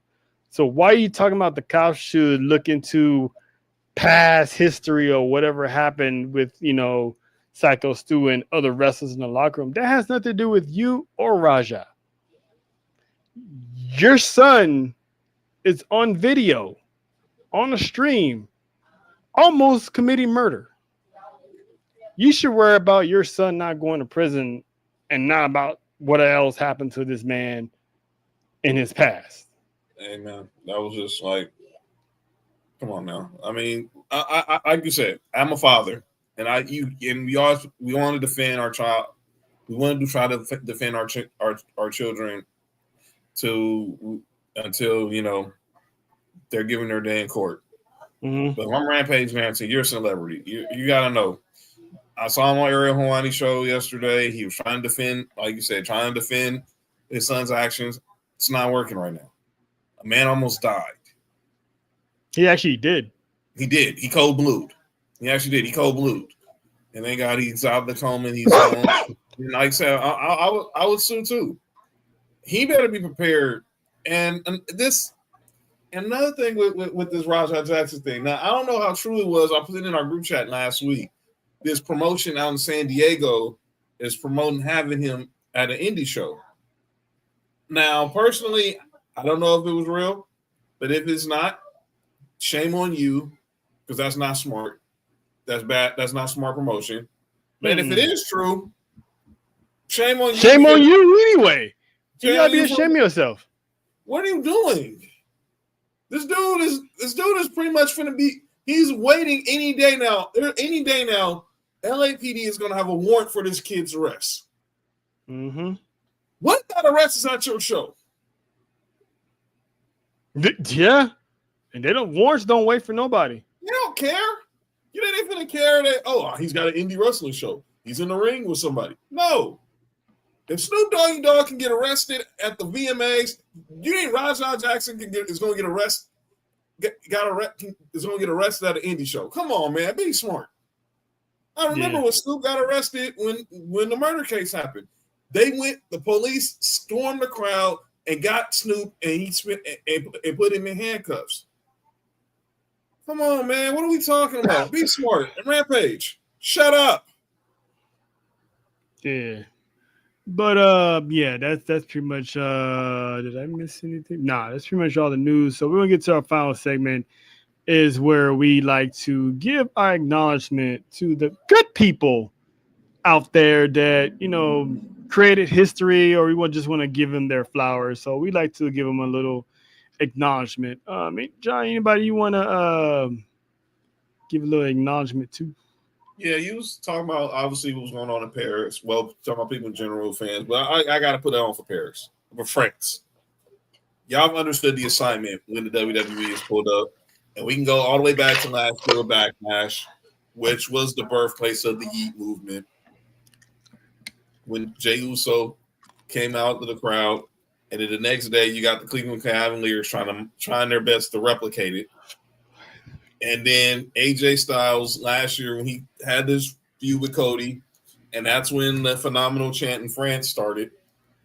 But he couldn't really embrace it because he's the heel at the time. And I just go by, and then I go back Friday with Sami Zayn, who was pulled up. Decimal, Drew McIntyre, John Cena. Didn't matter who, Jacob Fatu, Jim. It didn't matter who came out there. Jay. It did not matter who came out there this weekend. Jay, LA Knight, CM Punk, anybody who can't enter the ring, EL Sky. It doesn't matter. They understood the assignment. And I said it when we was on the Knowledge Dynasty watching along, and I'm saying that right now. It's a crowd like France where it's going to be the reason we see our first international WrestleMania, and we will see the first international Super Bowl, because you can't make that up. People are going to complain because it's going to be a lot of taxing, traveling international.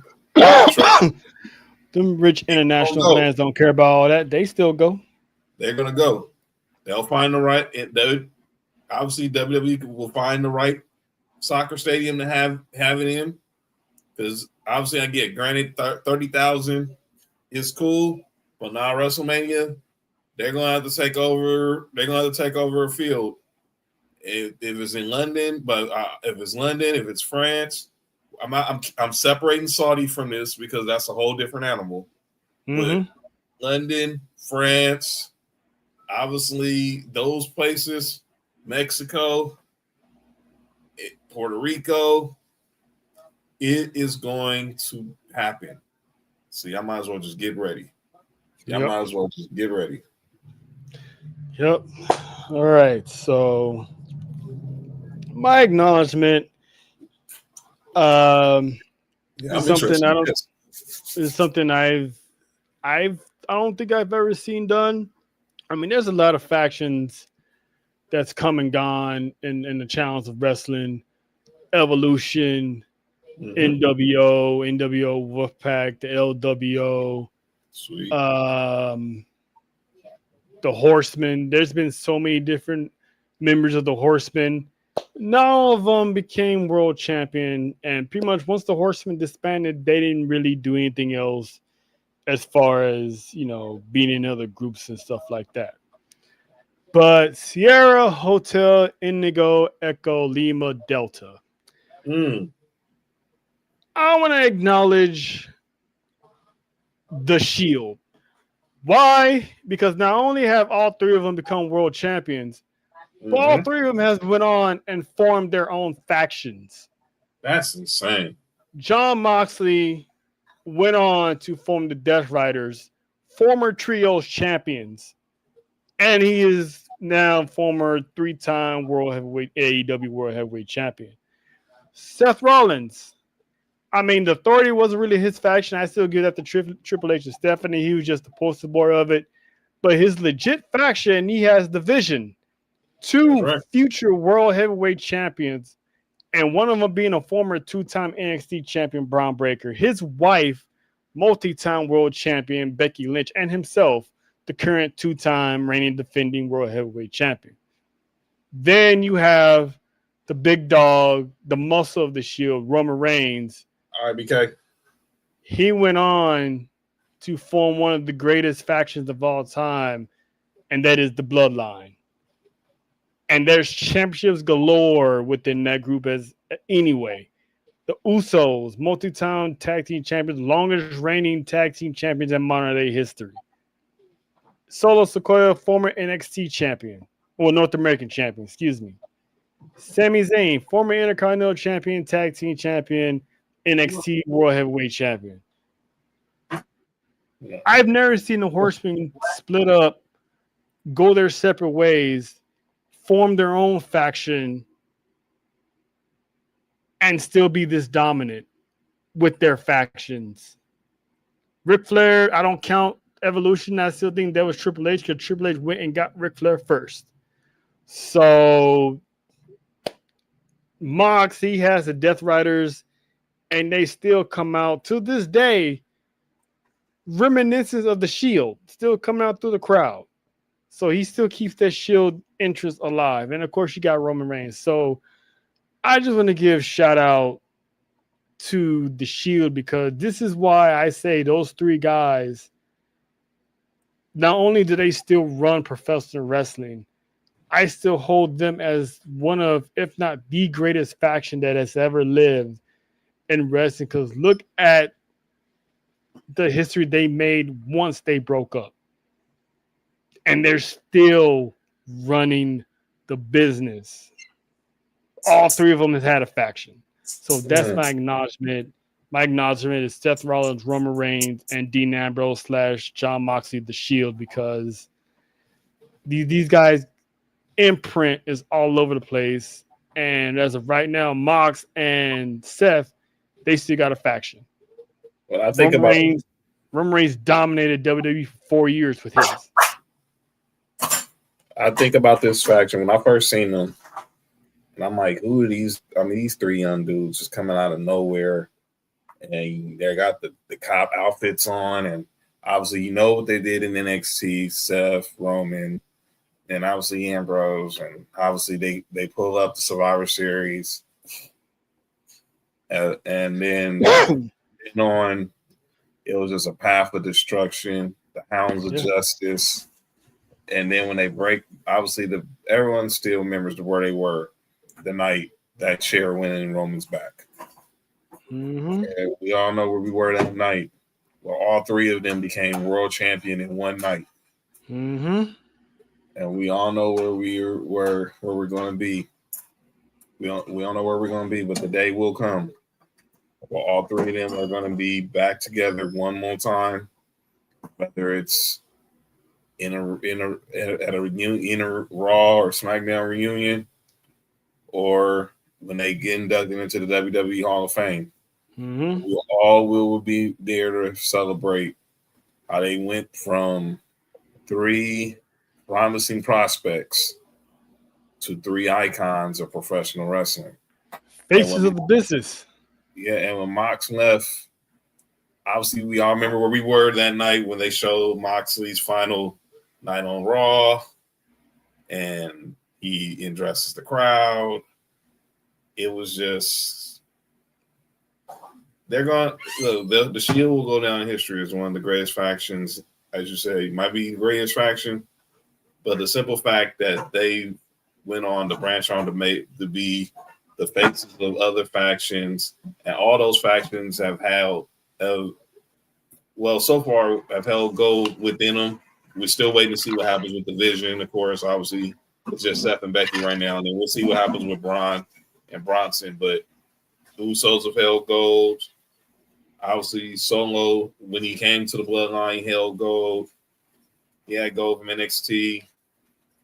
And then again within the Death Riders, of course, being trios champs.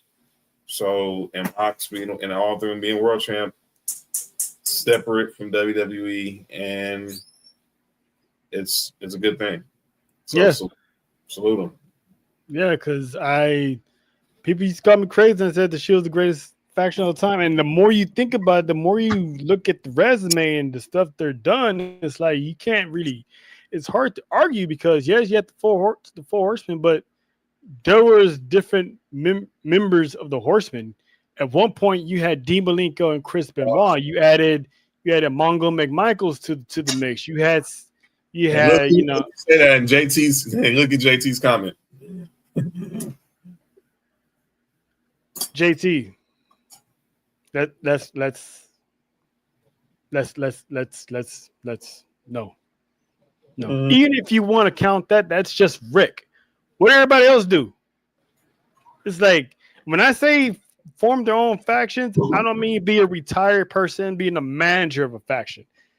I mean these guys went on, actively wrestled. Hey, Mons, actively wrestled while having other factions of their own. There's no one has done that, bro. You know this, JT. I don't know why you trying to play me like that. And then you think about even with the Horsemen, when Pillman joined, he didn't join the faction. He left the Horsemen, and when he ended with WWE, what did he do? He joined the Hart Foundation. Yeah. Listen, Ric Flair wrestled probably 2 weeks ago in a bar somewhere. The man doesn't count. Like it's just one man, JT. All three of them, active wrestlers to this day, had their own factions winning gold. No matter how hard you try to advocate, ain't nothing better than the Shield, man. That they 3 men ran through an entire roster as heels and baby faces. This is why I love Dark State so much, because they showed me what the Shield was like. Obviously, they're not going to come close to the Shield in this day and age, but because, they're just the greatest faction ever, and there's no other faction that can come close to that. Sorry, but not sorry. But yeah, that's pretty much all we got for this week. We're getting close to episode 50. Yes. We are 3 episodes away for our first 50th episode. Thank y'all for tuning in. Thank y'all for still tuning in. Shout out to everyone that pulled up. Yes, but no. Sorry, JT. Now you're trying to give subcategories. No, we're not doing that, fam. Acknowledge fortune. And they still wrestle. All 3 members of the Shield still wrestle. But yeah. So yeah, we're gonna get up out of here.